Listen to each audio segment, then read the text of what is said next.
क्या आप मेरी वॉइस सुन पा रहे हैं सभी? अपडेट दें चैट के अंदर, और आप मुझे बेटर वे में स्क्रीन के ऊपर देख पा रहे हैं, इसका भी मुझे आप अपडेट कर दें।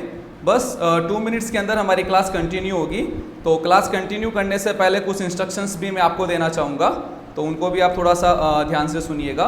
बस 2 मिनट्स में क्लास स्टार्ट कर रहे हैं, ठीक है भाई। तो आज फर्स्ट क्लास है, तो इसलिए क्या है कि थोड़ा बच्चों को भी अच्छे से कनेक्ट हो जाए और अपना कंटिन्यू इसको स्टार्ट कर सकें। बस लास्ट 2 मिनट्स के अंदर हम हमारी क्लास को कंटिन्यू कर लेंगे। चलो ठीक है। जैसे कोई भी ज्वाइन हो रहा है, एक चीज़ का ध्यान रखें कि अगर आप मेरी वॉइस प्रॉपर वे में सुन पा रहे हैं और मैं स्क्रीन के ऊपर आपको बेटर वे में शो कर पा रहा हूँ, तो आप यस का मैसेज डाल देना। यहाँ पे कुछ इंस्ट्रक्शंस मैं आपको दे रहा हूँ, टेक्निकल इंस्ट्रक्शंस है आज की क्लास को लेके। पहला इंस्ट्रक्शन ये है कि ये जो अभी क्लास हो रही है, हमारी लाइव क्लास हो रही है, इसे आप अपने मोबाइल फ़ोन पे और पीसी में दोनों में व्यू कर सकते हैं, किसी तरह का कोई इशू नहीं आएगा। सेकंड ये है कि अगर आप किसी मोबाइल फ़ोन में क्लास ले रहे हैं और आपकी मोबाइल फ़ोन की स्क्रीन थोड़ा छोटा है, तो उसके लिए आप क्या करेंगे, स्क्रीन के ऊपर टैप करेंगे और वहाँ पे आपको चैट के पास में एक 4 आइकन मिल जाएगा, यानी चैट के पास में एक आपको आइकन मिलेगा जिसमें बॉक्सेस से बने हुए होंगे। उसके ऊपर आप जैसे ही क्लिक करोगे तो स्क्रीन होगी वो ऑटो एडजस्ट आपके पास में हो जाएगी, ठीक है। और पीसी के अंदर आप ले सकते हो, तो पीसी में किसी तरह का कोई इशू नहीं आएगा। अब सेकंड इंस्ट्रक्शंस का ध्यान से सुनना। अगर आपको बीच क्लास में किसी भी तरह का कोई क्वेश्चन पूछना है, अगर आप वॉइस क्वेश्चन पूछना चाहते हैं, तो स्क्रीन के ऊपर आपको टैप करना है, वहां पे आपको रेज हैंड मिलेगा, आप उस रेज हैंड के ऊपर टिक कर देना। जैसे आप रेज हैंड के ऊपर टिक करेंगे तो मैं आपका माइक ऑन कर पाऊंगा और आप इजीली अपना क्वेश्चन मुझसे शेयर कर लेंगे और मैं आपको उसका रिप्लाई दे दूंगा, ठीक है। सेकंड चीज़ ये है कि अगर आप वॉइस क्वेश्चन नहीं पूछना चाहते तो आप मुझसे चैट के अंदर भी क्वेश्चन पूछ सकते हैं। उसके लिए आपको चैट में सिंपल वे में टाइप कर देना है और मैं आपका क्वेश्चन ले लूँगा। थर्ड चीज़, जो आज से हमारी क्लास होगी, इस क्लास की आपको रिकॉर्डिंग वॉच करनी है। तो वो आप कैसे करोगे? देखो, रिकॉर्डिंग वगैरह सबको मिलेगी, तो इस क्लास को एंड होने के बाद में 24 आवर्स के अंदर जो इसकी रिकॉर्डिंग होगी वो ऐप के अंदर अपडेट हो जाएगी और वो आपको मिलेगी लाइव क्लास के सेक्शन के अंदर। जैसे आपने बैच पे क्लिक किया था तो उसमें अलग अलग आपको सेक्शन मिले थे, जैसे टेस्ट का मिला था, अटेंडेंस का मिला था, स्टडी मटेरियल का मिला था। तो उसी तरह से 2 सेक्शन और है वहाँ पे, एक तो वीडियो का है और एक लाइव क्लास का है। तो वो आपको जो आज की क्लास की रिकॉर्डिंग है वो लाइव क्लास के सेक्शन में भी मिल जाएगी और वीडियो के सेक्शन में भी मिल जाएगी। तो ये सारी बात आपको समझ में आ गई? यस या नो के अंदर रिप्लाई कर दो जिससे क्लास स्टार्ट कर सकें। अब स्टार्ट करेंगे क्लास को। रिकॉर्डिंग कितने समय तक रहेगी? हमेशा रहेगी रिकॉर्डिंग, हमेशा रहेगी, कहीं नहीं जाएगी। रिकॉर्डिंग हमेशा रहेगी, उसकी टेंशन फ्री रहो। जो भी स्टडी मटेरियल आपको दिया जाएगा, जो भी अपनी क्लासेस होती है, यानी जो भी हमारा सपोर्ट होता है, वो सारा का सारा लाइफ टाइम रहता है, तो उसकी टेंशन फ्री रहो। चलो ठीक है, सब कुछ पॉजिटिव रेस्पॉन्स आ रहा है, तो क्लास को कंटिन्यू करते हैं। यहाँ पे एक चीज का और ध्यान रखिएगा, आप पेपर पेंसिल लेके बैठे, आप यानी पेपर पेंसिल है वो आप अरेंज कर लें। तो 1 मिनट अपना और रुक जाते हैं, आप सभी पेपर पेंसिल अरेंज कर लें। तो अगर आपने पेपर पेंसिल अरेंज कर लिया है तो ए का मैसेज लिख के सेंड कर दे, पेपर पेंसिल अरेंज कर लें, क्योंकि कुछ हम नोट्स भी बनाएंगे, तो उसके लिए आप पेपर पेंसिल अरेंज कर लें तो बेटर रहेगा। कुछ हम नोट्स वगैरह भी बनाएंगे, तो आप पेपर पेंसिल अरेंज कर लेंगे तो बेटर रहेगा, ठीक है। जैसे पेपर पेंसिल आपने अरेंज कर लियो, ए का मैसेज डाल देना, और जो भी टेक्निकल क्वेश्चन है वो लास्ट में ले लेंगे अपनों। अब ये थोड़ा टॉपिक स्टार्ट करते हैं, सारी चीज समझाऊंगा मैं, जो भी क्वेश्चन आ रहे हैं सारे के सारे 1 बाय 1 में आपके क्लियर करूंगा। चलो ठीक है, टॉपिक को स्टार्ट करते हैं। हाँ भाई, तो आपके सामने मैं सेकंड स्लाइड लेके आ रहा हूँ। तो सबसे पहले मैं आप सभी का वेलकम कर लेता हूँ, गुड इवनिंग और वेलकम टू कॉमर्स एकेडमी। और आज की क्लास जो हमारी है वो Tally prime plus GST return filing के ऊपर हमारी लाइव क्लास है, और इस लाइव क्लास के अंदर आप वॉइस क्वेश्चन वगैरह भी इजीली पूछ सकते हैं। चलो ठीक है, इस कोर्सेज के बारे में जानते हैं और क्या क्या हम पढ़ने वाले हैं उसके बारे में जानते हैं। तो सबसे पहले हम कोर्स का इंट्रोडक्शन कर लेते हैं। 10 मिनट्स में मैं इंट्रोडक्शन बता दूं आपको, क्योंकि एक्चुअल में जो क्लास आप ज्वाइन कर रहे हो उस क्लास के बारे में आपको पता भी होना चाहिए कि इसके अंदर हम क्या क्या पढ़ेंगे। तो स्टार्ट करते हैं कोर्स के इंट्रो के साथ में। तो सबसे पहले जो हमारा पॉइंट आता है वो आता है व्हाट इज कोर्स। ये कोर्स क्या है? तो मैं बता दूं ये कोर्स हमारा कंप्लीटली टैली प्राइम का कोर्स है, प्लस जीएसटी रिटर्न फिलिंग इसके अंदर हम डिटेल में पढ़ेंगे। यानी हम अकाउंटिंग का वर्क कैसे करेंगे, डाटा एंट्री का वर्क कैसे करेंगे, सेल्स परचेज का वर्क कैसे करेंगे, कंसल्टिंग का वर्क कैसे करेंगे, डायरेक्टली पोर्टल के ऊपर जीएसटी रिटर्न फाइल कैसे करेंगे, टैली के थ्रू रिटर्न फाइलिंग का वर्क कैसे करेंगे। यानी जो Tally prime plus GST return filing का जो कॉन्सेप्ट है, as a businessman, as a accountant, as a consultant और as a data entry operator, उसके हिसाब से कंप्लीटली हम इसको फोकस करेंगे और असाइनमेंट और ओरिजिनल डेटा के साथ में प्रैक्टिकल अकाउंटिंग और बिजनेस अकाउंटिंग के साथ में 1 बाय 1 स्टेप बाय स्टेप मैं आपको कंप्लीट इसके अंदर करवाऊंगा। ये तो हो गई कोर्स की बात। अब दूसरी बात आती है कि ये कोर्स कौन ज्वाइन कर सकता है। देखो ये कोर्स हर वो कैंडिडेट ज्वाइन कर सकता है जिसको मेरी वॉइस समझ में आती है, यानी इजीली वो मेरा पढ़ाया हुआ समझ सकता है, इजीली जो हमारे ये एप्लीकेशंस वगैरह उनको यूज कर सकता है, वो हर बंदा इस क्लास को अटेंड कर सकता है। यानी अगर आप 10th पास है या 12th पास है या वर्किंग वूमेन है या एज ए आप अकाउंटिंग फील्ड में पार्ट टाइम करियर बनाना चाहते हैं या फुल टाइम करियर बनाना चाहते हैं, या आप एक बिजनेसमैन है और आपको अपने खुद से ही अपनी अकाउंटिंग और रिटर्न फाइलिंग कंप्लीटली करनी है, या फिर आप इस फील्ड के अंदर करियर बनाना चाहते हो as a part time, as a full time, हर वो बंदा ये क्लास अटेंड कर सकता है, इसमें कोई इश्यू नहीं होगा। ठीक है, तो ये भी मैंने आपको बता दिया कि इस कोर्स को कौन कौन कर सकता है। हर वो बंदा कर सकता है जिसको मेरी वॉइस समझ में आती है। यहाँ पे एक छोटा सा क्वेश्चन आपका बन सकता है कि सर हम कंप्लीटली फ्रेशर है, हमें अकाउंटिंग या जीएसटी के बारे में कुछ भी नहीं पता, या हम नॉन कॉमर्स है या हम कॉमर्स के हैं लेकिन कॉमर्स के बारे में कुछ नहीं जानते। देखो यहाँ पे एक छोटा सा अपडेट देता हूँ। आप लोगों ने हमारे काफ़ी सारे YouTube के ऊपर वीडियो देखे होंगे और इवन ऐसा भी होगा कि काफ़ी सारे कैंडिडेट ऐसे जिन्होंने YouTube पे हमारा कोई भी वीडियो नहीं देखा। तो आपने अब तक हमारी किसी भी तरह की कोई फ्री क्लास अटेंड करी हो या किसी भी तरह कोई वीडियो अटेंड करा हो, तो उसके अंदर हम इसी हिसाब से समझाते हैं कि हर तरह की जो स्ट्रीम के जो स्टूडेंट्स होते हैं उनको समझ में आ जाए। यानी अगर आप साइंस बैकग्राउंड से हैं या कॉमर्स बैकग्राउंड से है या आप आर्ट्स के बैकग्राउंड से और आपका कोई भी बैकग्राउंड नहीं है, आपने सीधा 10th के बाद में, 11th के बाद में, 12th के बाद में सीधा बिजनेस में चले गए, तो कोई इशू नहीं होगा। आपका बैकग्राउंड कुछ भी हो, हम 0 लेवल से स्टार्ट कर रहे हैं। यानी ये जो क्लास स्टार्ट हो रही है ये 0 लेवल से हो रही है। ए फॉर एप्पल से हम स्टार्ट करेंगे और ए भी कैसे बनाते हैं वहां से स्टार्ट करेंगे। तो ये चीज भी आपको क्लियर हो चुकी है, तो हर वो बंदा ज्वाइन कर सकता है। अब हमारा जो नेक्स्ट क्वेश्चन ये आता है कि इस कोर्स को करने के बाद में हम क्या कर सकते हैं। देखो साफ साफ 3rd नंबर पॉइंट मैंने यहाँ पे मेंशन किया हुआ है। तो ये जो कोर्स है इसको करने के बाद में, जैसा कि मैंने अभी आपको बताया, अगर आप एक बिजनेसमैन हैं तो अकाउंटिंग का, रिटर्न फाइलिंग का खुद से वर्क कर पाएंगे। अकाउंटिंग के अंदर इन्वेंट्री का भी कॉन्सेप्ट आ गया है। अगर आप पार्ट टाइम जॉब करना चाहते हैं या आप एज ए सिर्फ रिटर्न फाइलिंग का काम करना चाहते हैं या फिर आप ओनली अकाउंटिंग का वर्क करोगे या फिर ओनली डाटा एंट्री का वर्क करोगे या फिर 2-4 कंपनियां हैं उन कंपनियों का आपको वर्क करना है या कहीं जाके जॉब करनी है या इस फील्ड से आपको बिजनेस करना है, तो सारे के सारे आप वर्क कर सकते हो। यानी जहां पे अकाउंटिंग या जीएसटी वर्ड यूज हो गया, इस कोर्स को करने के बाद में वहां पे आप कहीं भी नहीं अटकोगे। तो ये भी मैंने आपको बता दिया कि इस कोर्स को करने के बाद में आप क्या क्या कर सकते हैं।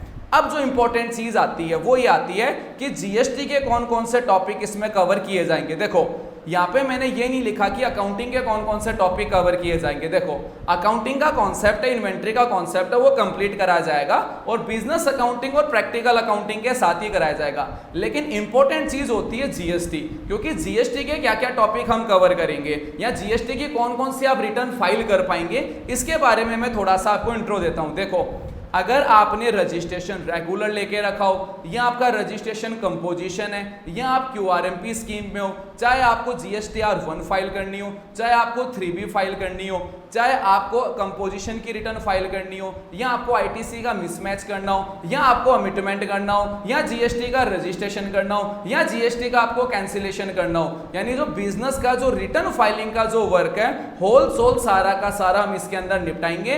डायरेक्टली पोर्टल पे वर्क कैसे करोगे और टैली के थ्रू वर्क कैसे करोगे, या फिर आप इसे यूं समझ लो कि 4-5 पार्टी आपके पास में आई, उनका आपको अकाउंट्स भी मेंटेन करना है, इवन उनकी रिटर्न फाइलिंग भी आपको करनी है। वो सारा का सारा कॉन्सेप्ट हम इसमें कवर करेंगे असाइनमेंट प्लस ओरिजिनल डेटा के साथ में। तो ये भी चीज क्लियर हो गई। अब सबसे इंपॉर्टेंट चीज क्या आती है कि जीएसटी कब स्टार्ट होगी। देखो आप सभी को पता है कि जब भी प्रैक्टिकल अकाउंटिंग या बिजनेस अकाउंटिंग की बात आती है वो जीएसटी के बिना नहीं हो सकती। जैसे आज आप कोई भी बिजनेस स्टार्ट कर रहे हो तो सबसे पहले क्या चीज होगी, जीएसटी होगी।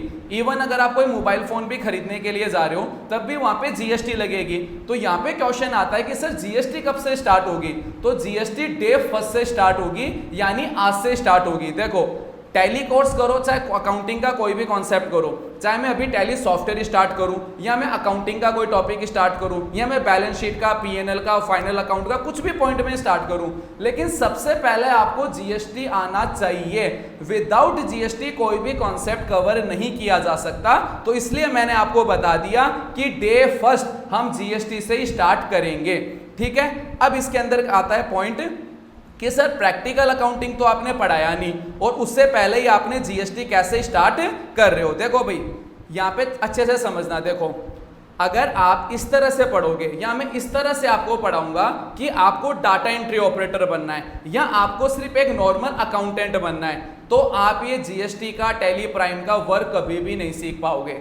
हमें वर्किंग कैसे करनी होगी, हमें वर्किंग करनी होगी या हमें पढ़ना इस तरह से होगा या पढ़ाना इस तरह से होगा कि आप एक बिजनेसमैन है या फिर आप एक टैक्स कंसल्टेंट है, उसके हिसाब से हमारी स्टडी स्टार्ट होगी। अब मैं आपसे एक छोटा सा क्वेश्चन पूछता हूं, सभी को चैट में आंसर देना है। ठीक है, अब जैसे देखो अगर आप एक बिजनेसमैन है तो सबसे पहले आप जो बिजनेस स्टार्ट करेंगे उसमें आपका फर्स्ट स्टेप क्या होगा, यानी एज ए बिजनेसमैन है और आपको अपना बिजनेस स्टार्ट करना है तो सबसे पहला स्टेप आप क्या लेंगे, आप स्टेप ये लेंगे कि आपको बिजनेस किस चीज का करना है और फिर आपके माइंड में क्या आएगा कि मुझे जीएसटी का रजिस्ट्रेशन कब लेना है। देखो बात आ गई ना, यानी एक बिजनेसमैन जब बिजनेस स्टार्ट कर रहा है तो सबसे पहले स्टेप क्या हुआ कि आप बिजनेस किस चीज का करेंगे, दूसरा जीएसटी का रजिस्ट्रेशन आपको कौन सा लेना है या रजिस्ट्रेशन लेना है या नहीं लेना है। तो सबसे पहले क्या स्टार्ट हुआ, जीएसटी स्टार्ट हुआ। सेकंड, अब जो भी आप गुड्स परचेज करेंगे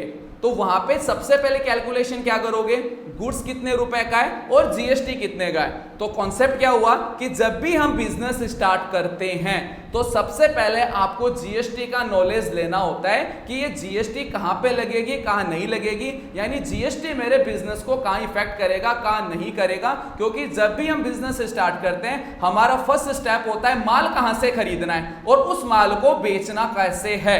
यानी बिजनेस का मतलब क्या है, first step purchase, second step sales. तो कॉन्सेप्ट कहां से स्टार्ट करेंगे, हम परचेज और सेल्स से स्टार्ट करेंगे। और परचेज और सेल्स के लिए हमें सबसे पहले क्या समझना होगा, जीएसटी। तो ये जो मैं आपको बता रहा हूं कि हम टैली प्राइम या अकाउंटिंग से पहले जीएसटी क्यों स्टार्ट कर रहे हैं, तो ये कॉन्सेप्ट अब आपको हल्का हल्का समझ में आ रहा होगा। क्योंकि बिजनेस जब स्टार्ट होता है तब उसकी फर्स्ट स्टेप ही जीएसटी होती है और बिजनेस अकाउंटिंग का मतलब ही यही होता है कि जीएसटी से आपको शुरुआत करनी है। एग्री हो या नहीं हो, यस या नो में रिप्लाई कर दो फटाफट चैट के अंदर। ठीक है, दूसरा वॉइस क्वेश्चन की भी आप काफी सारी आ रही है मेरे पास में रिक्वेस्ट, लेंगे पहले मैं थोड़ा सा इंट्रोडक्शन दे दूं और टॉपिक भी स्टार्ट ही करने वाले हैं, 2 मिनट्स में टॉपिक स्टार्ट करने वाले हैं, बातें ज्यादा नहीं करेंगे, बस थोड़ा सा इंट्रो करना जरूरी था और एक आपके माइंड में एक माइंडसेट भी हो कि हम पढ़ेंगे कैसे। ठीक है, अब यहाँ पे कॉन्सेप्ट स्टार्ट होता है, जीएसटी का मैंने बता दिया।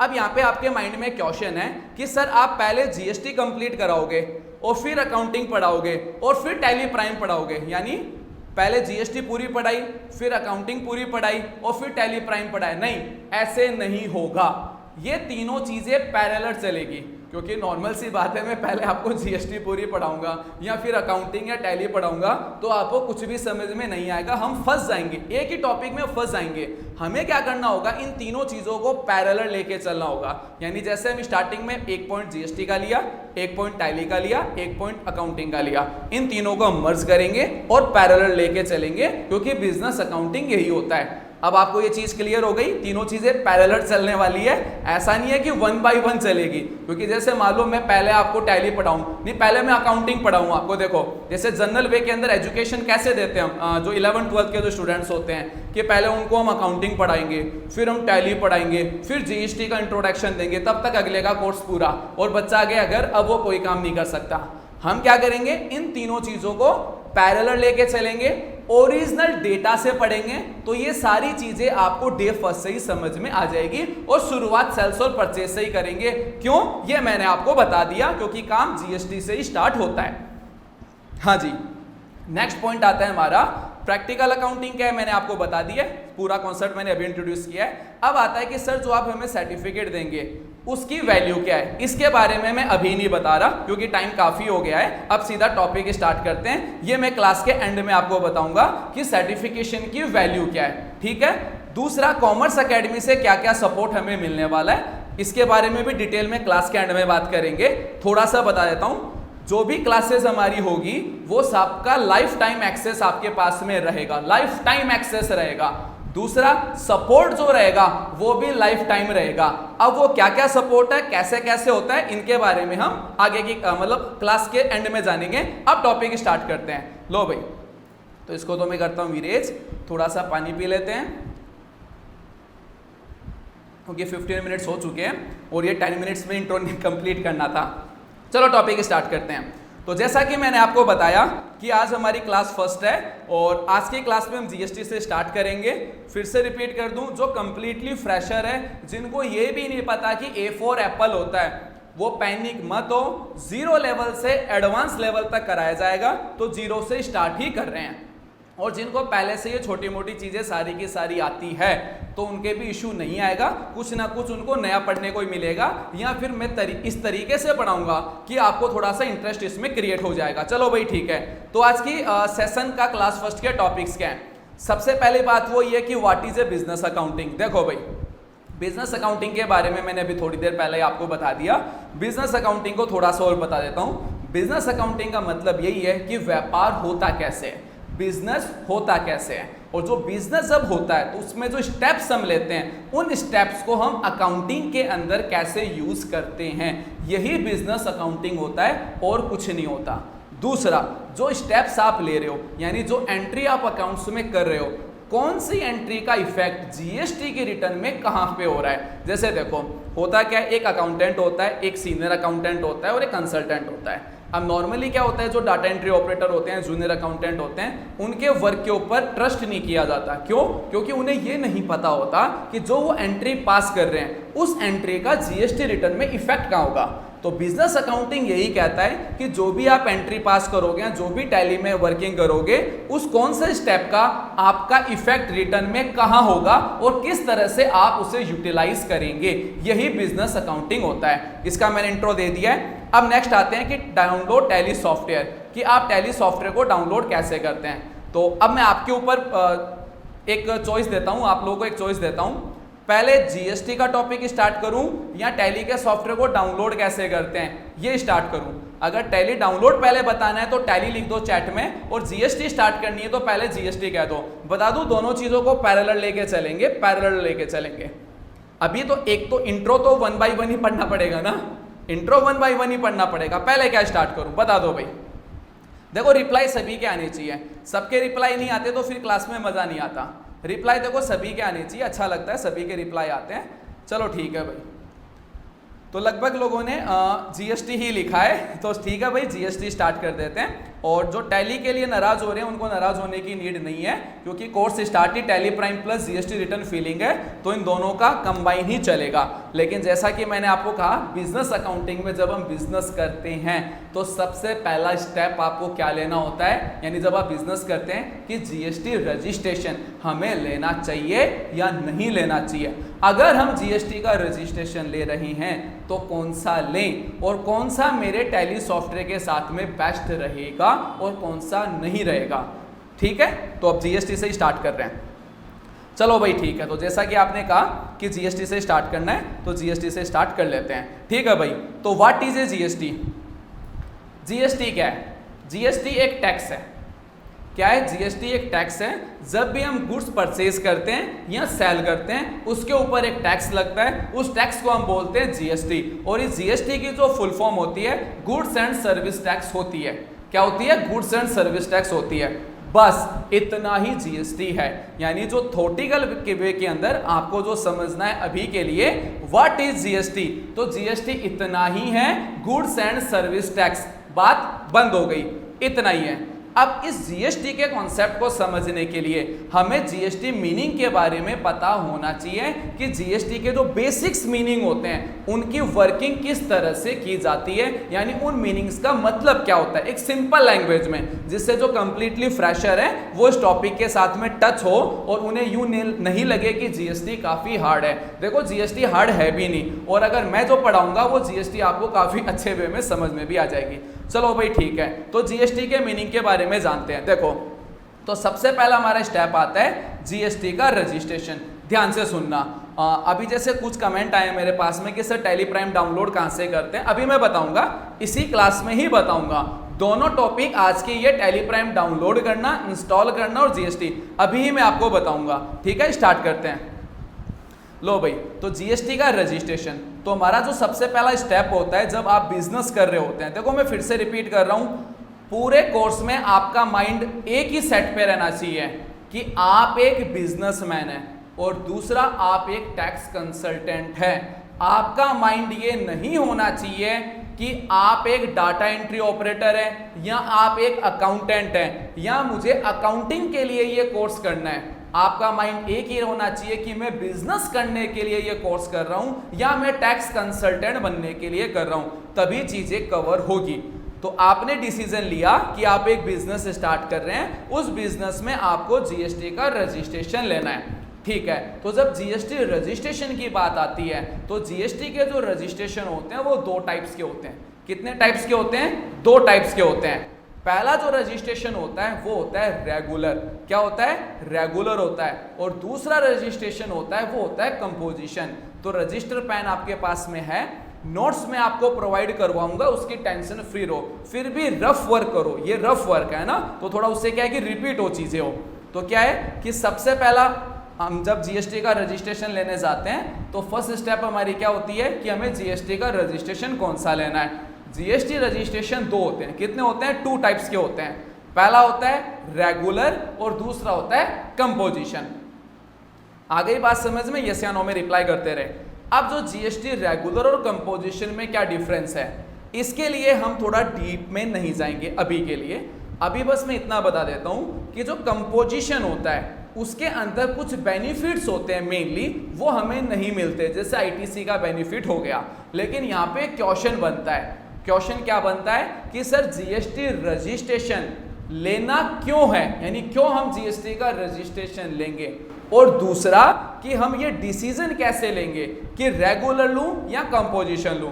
तो कंपोजिशन को एक बार के लिए साइड करते हैं क्योंकि कंपोजिशन कम यूज में आता है, और दूसरा कंपोजिशन के रूल्स वगैरह कोई ज्यादा हार्ड नहीं है, एक सिंपल सा कॉन्सेप्ट है। जो मार्केट में सबसे ज्यादा रजिस्ट्रेशन है वो रेगुलर है। तो अब कॉन्सेप्ट क्या हुआ कि जीएसटी का रजिस्ट्रेशन हम ले रहे हैं, कौन सा ले रहे हैं? रेगुलर ले रहे हैं। एक क्वेश्चन यहाँ पे बनता है कि क्यों ले रहे हैं, इसको थोड़ा सा क्वेश्चन को साइड में रख रहे हैं, है ना, साइड रख रहे हैं इसको। पहले अब यह है कि जीएसटी रजिस्ट्रेशन ले रहे हैं, कौन सा ले रहे हैं? रेगुलर ले रहे हैं। तो अब आपके माइंड सेट क्या हो गया कि जो भी रूल रेगुलेशन अभी हम पढ़ेंगे वो किसका लेंगे? किसका पढ़ रहे हैं? रेगुलर का पढ़ रहे हैं। ठीक है, यानी हमने जीएसटी रजिस्ट्रेशन रेगुलर स्कीम में लेके रखा है, उसके हम रूल रेगुलेशन पढ़ रहे हैं। ठीक है, तो उसके अंदर हम क्या क्या पढ़ेंगे, ये पॉइंट्स हम सारे के सारे कवर करेंगे। चलो भाई कवर करना स्टार्ट करते हैं। तो ये 8 जो हमारे बेसिक्स मीनिंग है इनके बारे में हम जानते हैं। देखो सबसे पहले ये है कि इनवर्ड सप्लाई। कौन सा वर्ड हुआ सबसे पहले? Inward supply. इनवर्ड सप्लाई क्या होता है? देखो इनवर्ड सप्लाई को जीएसटी में कहते हैं परचेज। अब परचेज क्या होता है? सुनो ध्यान से। परचेज का मतलब होता है खरीदना। क्या होता है? खरीदना। अकाउंट्स के अंदर परचेज का मतलब होता है गुड्स परचेज करना। क्या करना? गुड्स परचेज करना। अब क्वेश्चन ये आता है कि गुड्स क्या होता है? देखो ध्यान से सुनना। मैंने आपको क्या कहा? Inward supply. जो जीएसटी में हमारा जो फर्स्ट मीनिंग है वो फर्स्ट मीनिंग क्या है? इनवर्ड सप्लाई है। ठीक है, इनवर्ड सप्लाई को क्या कहते हैं? परचेज कहते हैं। यानी यहाँ पे आपको क्या समझ में आया कि जब भी हम कुछ परचेज कर रहे हैं उसे जीएसटी की लैंग्वेज में क्या कहेंगे? इनवर्ड सप्लाई कहेंगे। यानी जब भी हम कुछ परचेज कर रहे होते हैं उसे जीएसटी की लैंग्वेज में क्या कहते हैं? इनवर्ड सप्लाई कहते हैं। चीज क्लियर हो गई? ठीक है। अब क्वेश्चन ये आता है कि सर ये परचेज क्या होता है? परचेज होता है खरीदना, लेकिन अकाउंट्स के अंदर देखो जीएसटी और अकाउंट्स है, अकाउंट्स में परचेज का मतलब सिर्फ खरीदना नहीं होता। क्या खरीदना होता है? गुड्स परचेज करना होता है। अब क्वेश्चन आता है कि सर ये गुड्स क्या होता है। देखो एक बात बताओ, ये जो मैं स्टेटमेंट बोल रहा हूं ये आपको समझ में तो आ रहा है या कंफ्यूज हो रहे हो? और दूसरा, फ्रेशर्स को ध्यान में रखते हुए क्लास है, जीरो लेवल से एक्सट्रीम लेवल पे जाएंगे, तो जिन कैंडिडेट्स को इनके बारे में पता है तो अच्छी बात है, क्योंकि स्टार्टिंग से हम चलेंगे, जीरो लेवल से स्टार्ट करेंगे, इसलिए ये सारी चीजें हमें कवर करनी है। हाँ, मुझे बस इतना बता दो कि ये जो कॉन्सेप्ट मैं जो आपको समझा रहा हूं ये आपको समझ में आ रहा है या नहीं आ रहा, मेरी लैंग्वेज समझ पा रहे हो नहीं पा रहे हो, बस इतना बता दो। देखो रिप्लाई सबके आने चाहिए, रिप्लाई सबके आने चाहिए, क्योंकि सबके रिप्लाई नहीं आते तो फिर क्लास में मजा नहीं आता। और ये जीरो लेवल से स्टार्ट करेंगे तो इसलिए बेसिक्स कॉन्सेप्ट पढ़ना जरूरी है। तो जीरो लेवल से स्टार्ट कर रहे हैं तो बेसिक कॉन्सेप्ट तो हमें कवर करना ही पड़ेगा। चलो ठीक है, एक अपडेट और दे दो मेरे को कि काफ़ी सारे कैंडिडेट्स ये लिख रहे हैं चैट के अंदर कि सर वीडियो रुक रहा है, सर वॉइस नहीं आ रही या स्क्रीन के ऊपर आप दिखाई नहीं दे रहे। तो मुझे बस इतना बता दो कि मेरी वॉइस प्रॉपर वे में सुन पा रहे हो, वीडियो प्रॉपर आपको शो हो रहा है, इसका एक छोटा सा यस या नो का रिप्लाई दे दो। ठीक है, अब एक बच्चे ने कहा है कि सर क्लियर नहीं है। तो देखो क्लियर नहीं होने के दो रीजंस है, अब मैं आपको बता देता हूं थोड़ा सा। देखो आप इसे कंप्यूटर के अंदर चला रहे हैं, यानी पीसी या लैपटॉप में ले रहे हैं, और आपका जो पीसी है वो उसके जो रेजुलेशन है ऑनलाइन स्ट्रीम के ऊपर वो इतने अच्छे नहीं है, इस वजह से थोड़ा सा आपको लो शो हो रहा है। तो मैं आपको बेटर रिकमेंड करूंगा या आप मोबाइल फोन या टैबलेट यूज करें, या फिर एक तो रीजन ये है, दूसरा रीजन ये कि आपकी जो इंटरनेट की स्पीड है उस स्पीड के हिसाब से वो ऑटो कन्वर्ट हो जाता है, तो इसलिए भी थोड़ा सा आपको लो लग सकता है। ठीक है, बाकी मेरे यहाँ से फुल एचडी ट्रांसफर हो रहा है और आप रिसीव भी फुल एचडी कर रहे हैं। चलो ठीक है, सब कुछ क्लियर है, टॉपिक को आगे बढ़ाते हैं। हाँ जी, तो मैं इसको क्लियर और कर लेता हूँ एक बार। ठीक है, हाँ भाई देखो, तो मैं बात कर रहा था इनवर्ट सप्लाई की। इनवर्ट सप्लाई क्या होता है? परचेज होता है, यानी जीएसटी में जहां पे भी इनवर्ट सप्लाई वर्ड आपके सामने आ जाए तो इसका मतलब क्या होता है? परचेज होता है। परचेज का मतलब क्या होता है? खरीदना होता है। अब क्वेश्चन ये आता है क्या खरीदना। तो इंग्लिश डिक्शनरी की मैं अगर बात करूं तो जब भी हम जैसे मार्केट में जा रहे हैं तो हम क्या बोलते हैं? परचेजिंग करने के लिए जा रहे हैं। ठीक है, जैसे हम मार्केट गए, किसी ने पूछा क्या खरीद के लेके आया, तो मार्केट में कुछ परचेज करने के लिए कुछ था ही नहीं, यानी वो परचेज वर्ड हम यूज करते हैं। तो इंग्लिश डिक्शनरी की जब हम बात करते हैं तो उसका मतलब क्या है कि कुछ भी खरीदो, कुछ भी आप खरीदो उसे परचेज कहा जाता है। ठीक है, लेकिन अकाउंट्स की डिक्शनरी की हम बात करें उसका मतलब होता है कि जब भी आप गुड्स परचेज कर रहे होते हैं तभी परचेज वर्ड का आप यूज करेंगे। गुड्स के अलावा अगर आप कोई भी चीज परचेज करते हैं तो आप परचेज वर्ड्स का इस्तेमाल नहीं करेंगे। सर समझ में नहीं आया, अब मैं समझाता हूं। सबसे पहले हम समझते हैं गुड्स क्या होता है। गुड्स को हिंदी में कहते हैं माल। ठीक है, माल कहते हैं। गुड्स को हिंदी में क्या कहते हैं? माल कहते हैं। माल क्या होता है? गुड्स क्या होता है? गुड्स वो होता है व्यापारी जिस वस्तु, यानी एक बिजनेसमैन जिस आइटम से अपना बिजनेस करता है वो आइटम, वो वस्तु उस बिजनेसमैन के लिए क्या होती है? गुड्स होती है, माल होती है।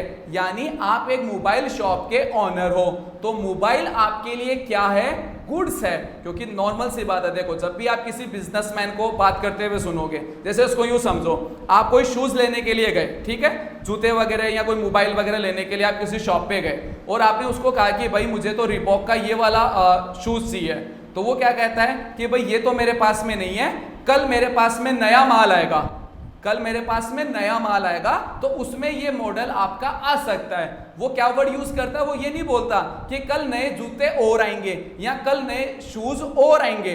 वो क्या बोलेगा कि कल मेरे पास में नया गुड्स आएगा या नया माल आएगा, उसमें हो सकता है कि जो आप मांग रहे हो वो आपको मिल जाएगा।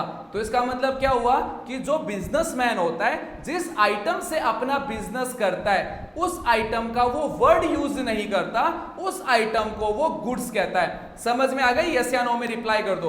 कन्वर्जेशन हम कंटिन्यू रखेंगे, तो अगर किसी बच्चे के कन्वर्जेशन से प्रॉब्लम हो तो उसका मेरे पास में इलाज नहीं है। यस या नो? स्पीड से आने चाहिए, स्पीड से, ठीक है? हाँ भाई, तो ये चीज क्लियर हो गई कि बिजनेसमैन जिस आइटम का यूज करता है, यानी जिसका बिजनेस करता है, उसे गुड्स कहा जाता है, ठीक है?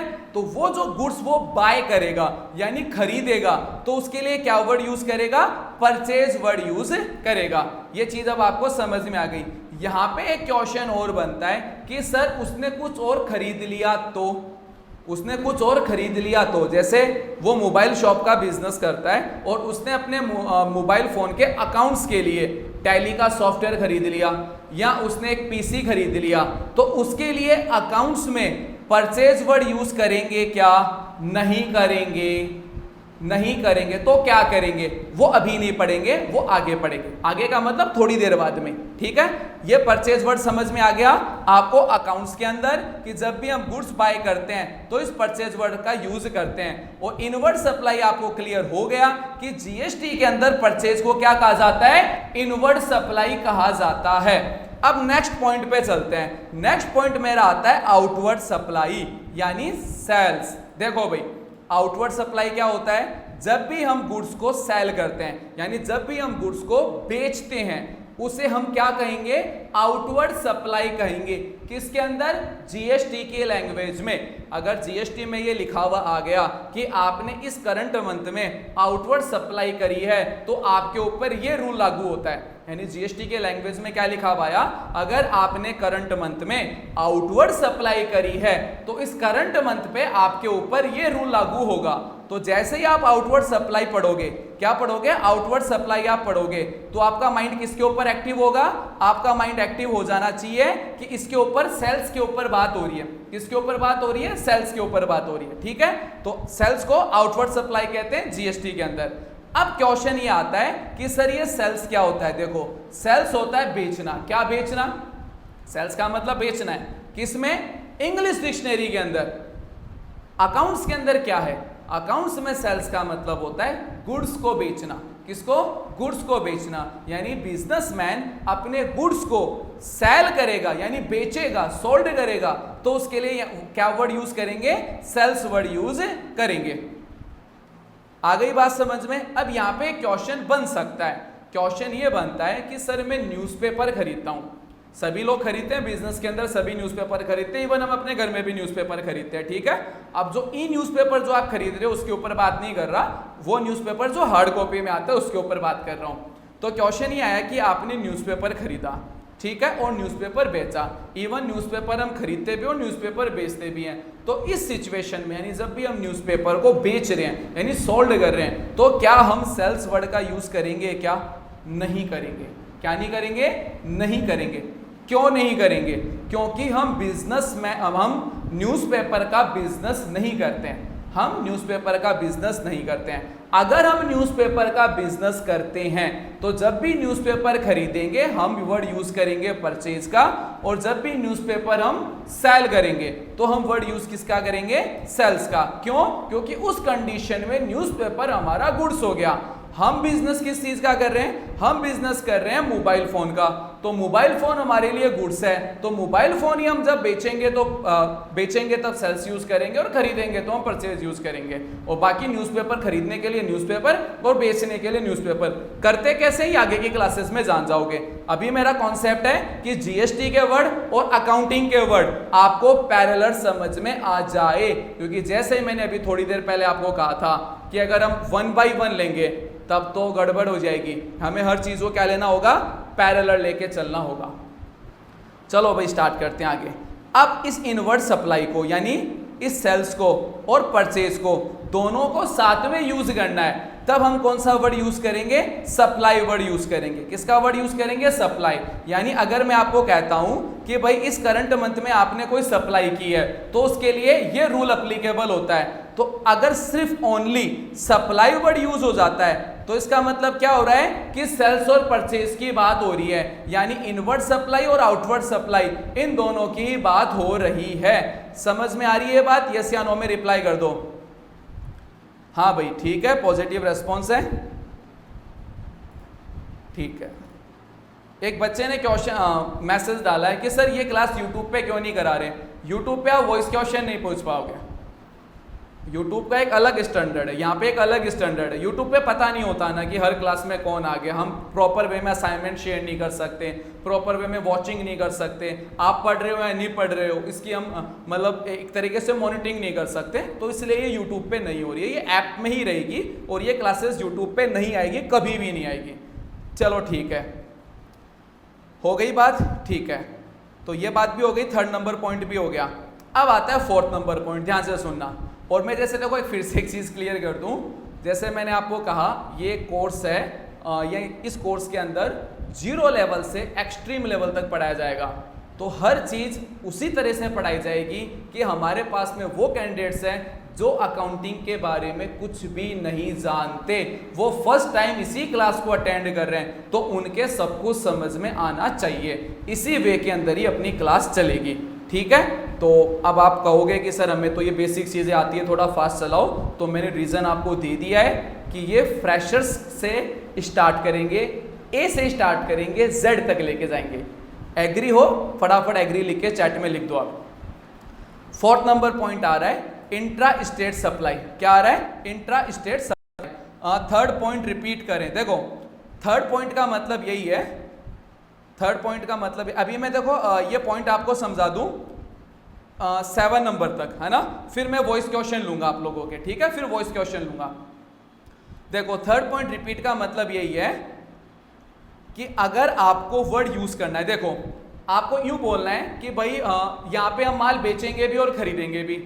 यहाँ आपको ये बोलना है कि ये रूल है, ये इनवर्ड सप्लाई पे भी लग रहा है और आउटवर्ड सप्लाई पे भी लग रहा है। तो आपको एक बड़ा स्टेटमेंट बोलना पड़ेगा, inward outward, inward supply outward supply. तो इन दोनों को मिक्स करके एक वर्ड बना दिया हमने और उसको हमने बोल दिया सप्लाई। क्या बोल दिया? सप्लाई। तो सप्लाई वर्ड जहां पे इंडिकेट हो जाता है तो इसका मतलब क्या हो रहा है कि इनवर्ड और आउटवर्ड दोनों की बात हो रही है, यानी सेल्स की भी बात हो रही है और परचेज की भी बात हो रही है। आ गया समझ में? ठीक है, बाकी रिपीट हो जाएगी ये सारी चीजें। फोर्थ नंबर पॉइंट हमारा आता है इंट्रा स्टेट सप्लाई। देखो ध्यान से सुनना, यहाँ पे फ्रेशर्स अच्छा खासा कंफ्यूज होंगे। सबसे पहले इस वर्ड को समझते हैं, इंट्रा स्टेट सप्लाई को समझते हैं। इंट्रा स्टेट क्या है, यानी सबसे पहले इंट्रा स्टेट को समझ रहे हैं। देखो इंट्रा स्टेट क्या होता है, देखो हाँ एक छोटी सी रिक्वेस्ट हो रहा है, टेक्निकल क्वेश्चन ना डालें, मैं सारे क्वेश्चंस आपके क्लियर करूंगा, थोड़ा सा रुक जाओ, है ना, कि सर ये रिकॉर्डिंग रहेगी या नहीं रहेगी। देखो आप यूँ समझो, ऑफलाइन क्लास चल रही है और टीचर ब्लैक बोर्ड पे पढ़ा रहा है, सामने 50 बच्चे बैठे हैं, ठीक है। अब जैसे ही टीचर पढ़ाने लगा आपने क्या किया? Sir sir sir sir. तो टीचर नहीं पढ़ा पाएगा ना ऑफलाइन में भी। तो बस वही है, थोड़ा सा एक पैरा कंप्लीट होने दो, क्वेश्चन सारे क्लियर करूंगा, ठीक है। मानो इस रिक्वेस्ट को, मानो मेरी बात को, ठीक है। इंट्रा स्टेट, इंट्रा स्टेट का मतलब होता है राज्य के अंदर। इंट्रा स्टेट का क्या मतलब हुआ? राज्य के अंदर।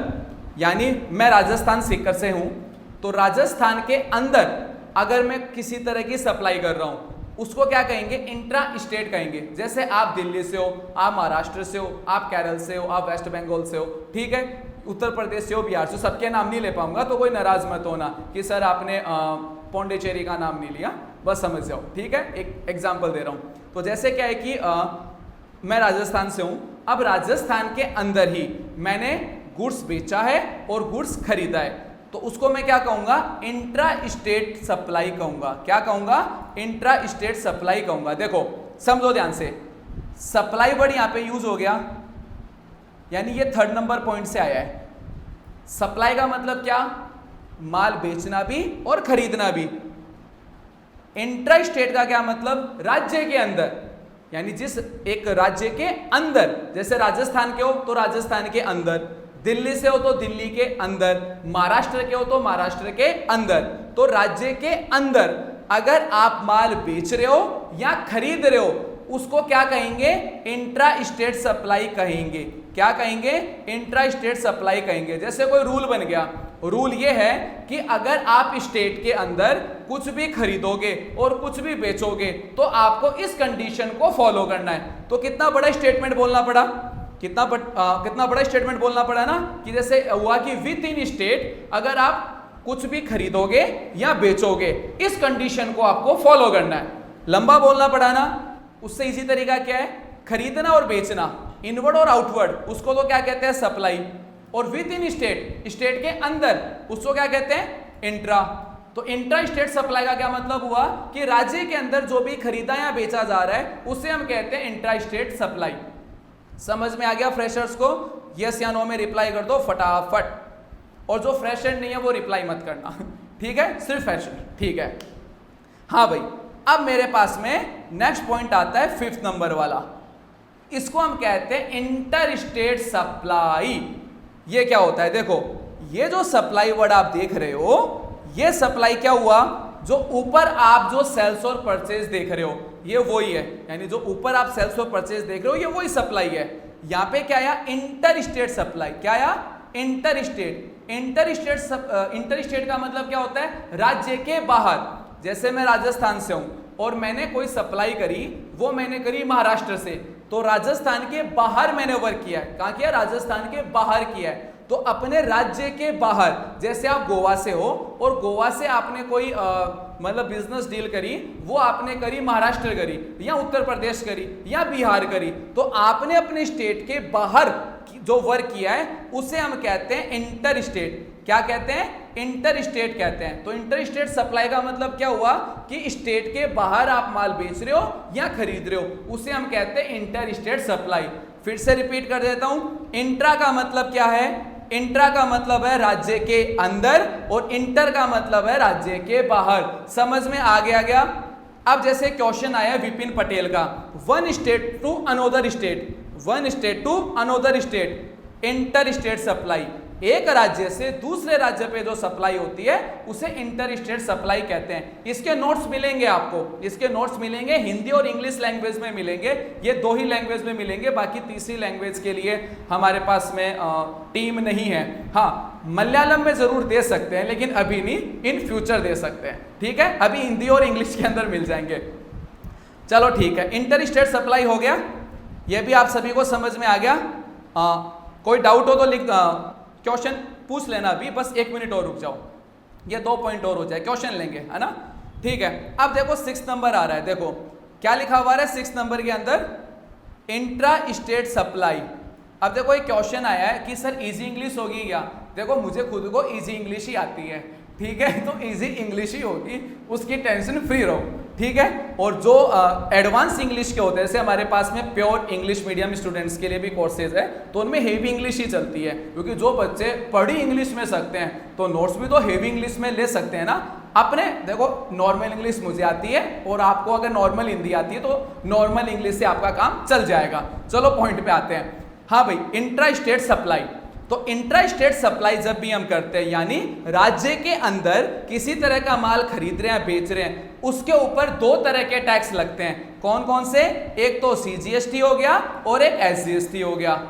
क्लियर हो रहा है? यानी जो हमारा राज्य है, आप जिस स्टेट के अंदर हो उस स्टेट के अंदर आपने कोई मोबाइल फोन खरीदा, तो जो आप अपनी स्टेट में होते हो और अपनी स्टेट से ही आप जो मोबाइल फोन परचेज करोगे, उस मोबाइल फोन के ऊपर 2 तरह के टैक्स लगेंगे। एक जो टैक्स लगेगा वो लगेगा CGST और जो दूसरा टैक्स लगेगा वो लगेगा SGST। यानी 2 तरह के आपके टैक्स लगेंगे, एक तो CGST लगेगा और एक SGST लगेगा। चीज क्लियर हो गई?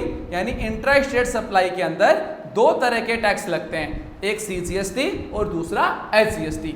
यस या नो में रिप्लाई कर दो फटाफट। 2 तरह के टैक्स लगने का मतलब ये नहीं है कि GST की रेट डबल हो। यहाँ पे सिंपल वे में मैं आपको समझाता हूँ और आगे की क्लासेस में भी मैं आपको बताऊंगा ऐसा क्यों। यानी ये क्वेश्चन होता है कि सर ऐसा क्यों, कि इंट्रा स्टेट सप्लाई में 2 टैक्स क्यों लग रहे हैं, इसके बारे में हम आगे जानेंगे। थोड़ा थोटिकल है और एक्चुअल में थोटिकल तो है ही। और ये जो इश्यू होता है ये गवर्नमेंट्स का इश्यू होता है। जैसे दिल्ली है और उत्तर प्रदेश हो गया, या राजस्थान है या पंजाब है, कोई भी हो गया, 2 स्टेट्स हो गया, तो उसमें क्या है कि किसको टैक्स मिलेगा और किसको नहीं मिलेगा, ये इस तरह का एक इशू है, तो वो हम आगे समझेंगे। अभी के लिए बस इतना समझना है कि मोबाइल फोन के ऊपर 18% जीएसटी रेट होती है। कितनी होती है? 18% जीएसटी रेट होती है। ठीक है, अगर आप अपने स्टेट से उस मोबाइल फोन को खरीदोगे तो टैक्स तो दो ही लगेंगे, यानी 2 लगेंगे, सीजीएसटी और एसजीएसटी, लेकिन रेट आपस में डिवाइड हो जाएगा। 9% सीजीएसटी लगेगा, 9% एसजीएसटी लगेगा, बस इतना ही है। आगे चलते हैं। आगे हमारे पास में पॉइंट आता है इंटर स्टेट सप्लाई, आईजीएसटी। देखो भाई, जब भी हम आउट ऑफ स्टेट यानी अपने स्टेट के बाहर से कुछ भी खरीद रहे हैं या बेच रहे हैं, अब देखो खरीदना बेचना, सेल परचेज, ये मैं बार बार रिपीट नहीं करूंगा, अब मैं सिर्फ सप्लाई वर्ड यूज करूंगा। तो मैं भी अब आपको सिर्फ सप्लाई यानी ओनली सप्लाई वर्ड यूज किए आपको सब कुछ समझ में आ जाएगा, ऐसा मुझे महसूस हो रहा है अब। ठीक है, तो जब भी हम कोई सप्लाई करेंगे अपने स्टेट के बाहर, तो हमारे जो टैक्स लगेगा वो लगेगा आईजीएसटी, जिसको कहते हैं integrated goods and service tax. ठीक है, यानी आईजीएसटी लगेगा। यानी मैं राजस्थान से हूं, मैंने दिल्ली से मोबाइल फोन मंगाया या मैंने ऑनलाइन शॉपिंग करी, उसके ऊपर जो टैक्स कैलकुलेट होगा वो कौन सा होगा? आईजीएसटी का होगा। जैसे मोबाइल फोन के ऊपर कितना % जीएसटी है?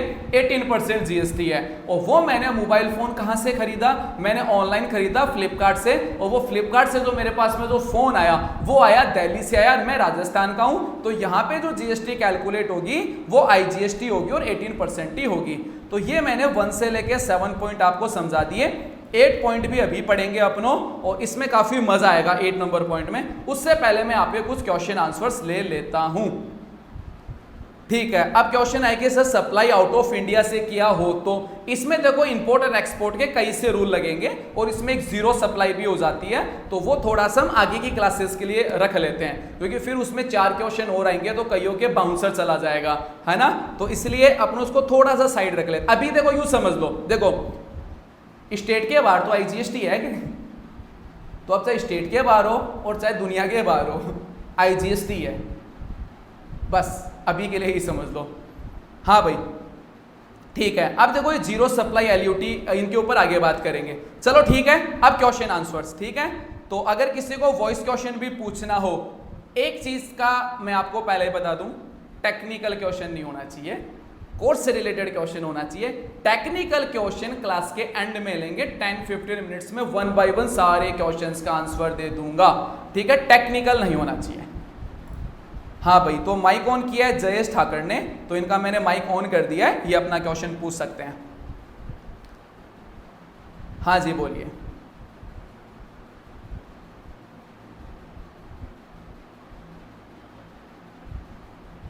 नहीं, Tally prime plus GST return filing. हाँ जी,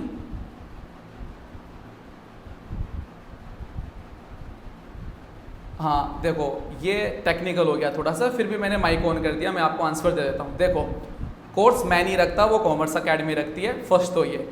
दूसरा, काफ़ी सारे कोर्सेज होते हैं, जैसे काफ़ी सारे बिजनेसमैन ऐसे भी होते हैं जिनको सिर्फ रिटर्न फाइलिंग से ही मतलब है, और सिर्फ रिटर्न फाइलिंग का हमारा एक फ्री कोर्स भी है, इतना भी और मैं बता देता हूँ। तो वो उसके लिए एक सेपरेट रखा है, वो ओनली फॉर बिजनेसमैन के लिए, वो एक शॉर्ट टाइम का है, तो उसके ऊपर तो मैं डिटेल नहीं दे पाऊंगा आपको, वो आपको वेबसाइट से मिल जाएगा।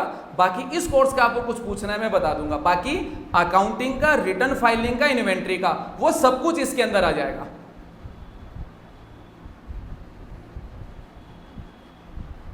नहीं है, कोई नीड नहीं है। आपने ये कोर्स किया तो रिटर्न फाइलिंग के लिए भी आपको कोई भी दूसरा कोर्स की कोई नीड नहीं है। ना, वो नहीं है। हाँ जी, ठीक है।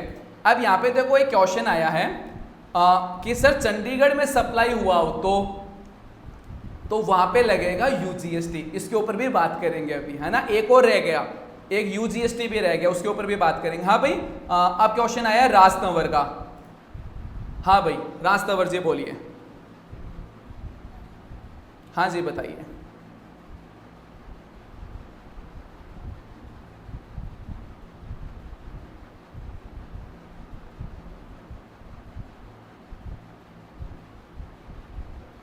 ये देखो, जैसा कि मैंने आपको बताया, ये सारे टेक्निकल क्वेश्चंस है, इनके ऊपर हम क्लास के लास्ट में बात करें। अभी हम एजुकेशन ले रहे हैं, तो टॉपिक से रिलेटेड ही क्वेश्चन पूछें।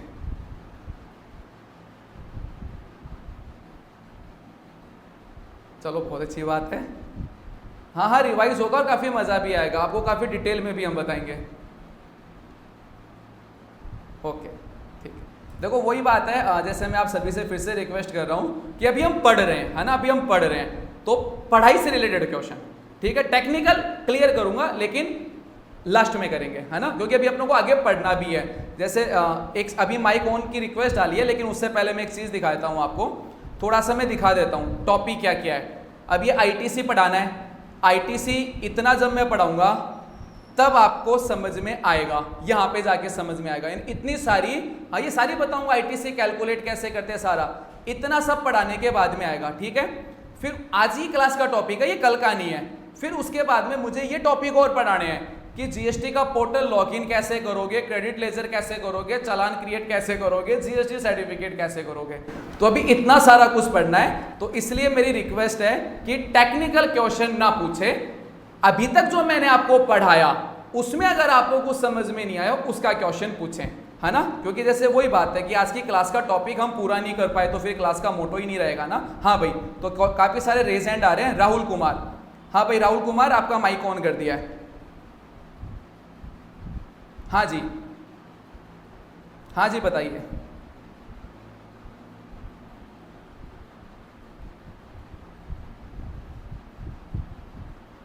हाँ, जैसा कि मैंने आपको बताया, यूँ समझ लो कि ये सारा टैक्स सेंट्रल गवर्नमेंट को जाता है। सीजीएसटी भी सेंट्रल को जाएगा, एसजीएसटी भी जाएगा, आईजीएसटी भी जाएगा। ये एक थोटिकल और एक टेक्निकल टर्म है, तो वो क्या करते हैं, फिर उनको पैसा भेजते हैं। तो वो एक थोटिकल पार्ट है, इसको हम आगे पढ़ेंगे, क्योंकि बिजनेस अकाउंटिंग में प्रैक्टिकल को पहले टच करेंगे, थोटिकल पढ़ेंगे लेकिन आगे कवर कर लेंगे। क्योंकि जो भी पैसा है वो सारा का सारा जाना सेंट्रल गवर्नमेंट को ही है। फिर वो ऐसे यूं समझ लो कि यूं समझ लो, देखो मैं आपको एक इसका एग्जांपल देता हूं। परिवार का मुखिया होता है, यानी हेड ऑफ द फैमिली होता है, जो भी पैसा है उसी के पास में आना है, और वो डिसीजन लेगा कि कौन से बेटे को, कौन सी बहू को, कौन सी बेटी को, किसको कितना कितना पैसा देना है। बस वही कॉन्सेप्ट है। हाँ भाई, हितेन पटेल, हितेन पटेल, हाँ जी, गुड इवनिंग।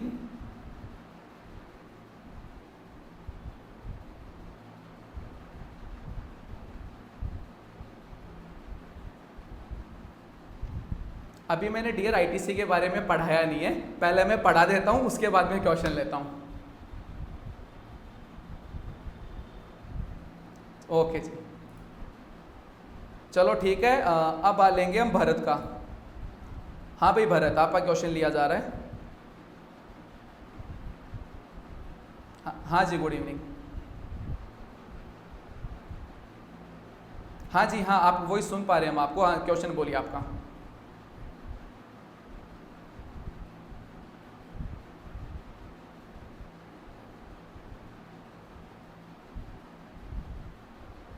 देखो, वो डायरेक्टली अगर दिल्ली से चंडीगढ़ जा रहा है, चंडीगढ़ से दिल्ली आ रहा है, स्टेट ट्रांसफर हो रहा है, वो तो आईजीएसटी होना है। बाकी चंडीगढ़ आता है, जैसे जो यूनियन टेरिटरी होती है, अपनी जो यूनियन टेरिटरीज होती है, उनके अंदर जो लोकल सप्लाई होती है वहाँ पे सीजीएसटी और यूजीएसटी लगता है। तो वो भी मैंने समझाया नहीं, तो पहले उसको मैं समझा दूंगा तो अच्छे से समझ में आ जाएगा। अभी के लिए चलो क्वेश्चन आ ही गया तो मैं सबको बता ही देता हूँ। स्टेट के अंदर सीजीएसटी और एसजीएसटी लगता है, और जो स्टेट ही नहीं है, जो यूनियन टेरिटरी है, जिनको हम कहते हैं हिंदी में केंद्र शासित प्रदेश, उनके अंदर, जो स्टेट के अंदर जो सप्लाई होती है, उनमें सीजीएसटी और यूजीएसटी लगता है। एसजीएसटी वहां नहीं लगता, बस इतना ही फर्क है। एज ए अकाउंटेंट तो इतना ही फर्क है, गवर्नमेंट के हिसाब से तो काफी सारा फर्क हो जाता है। ठीक है, चलो भाई अब क्लास के टॉपिक को आगे बढ़ाते हैं। ठीक है, चलो अब क्लास के टॉपिक को आगे बढ़ाते हैं। अब जिनके क्वेश्चन नहीं हो पाए क्लास के एंड में कर लेंगे, है ना। अब थोड़ा क्लास के टॉपिक को आगे बढ़ाते हैं। तो मैं अब क्वेश्चन नहीं ले रहा हूँ, ठीक है, क्योंकि अभी तक जैसे मैं आपको बताऊं, देखो मैं क्यों नहीं ले रहा, अभी तक मैंने ऐसा कुछ पढ़ाया ही नहीं है जिसमें आपके क्वेश्चन पुटअप हो सके। तो अब थोड़ा सा अपना टॉपिक को थोड़ा हेवी करते हैं। देखो क्या होता है, देखो जिनका क्वेश्चन नहीं लिया बुरा मत मानना, क्या होता है कि क्वेश्चन का भी एक मजा होता है कि आप एक शानदार सा क्वेश्चन पूछो, उसके ऊपर 10 मिनट मुझे जवाब देने में लग जाए तो क्या आएगा, मजा आएगा उसका।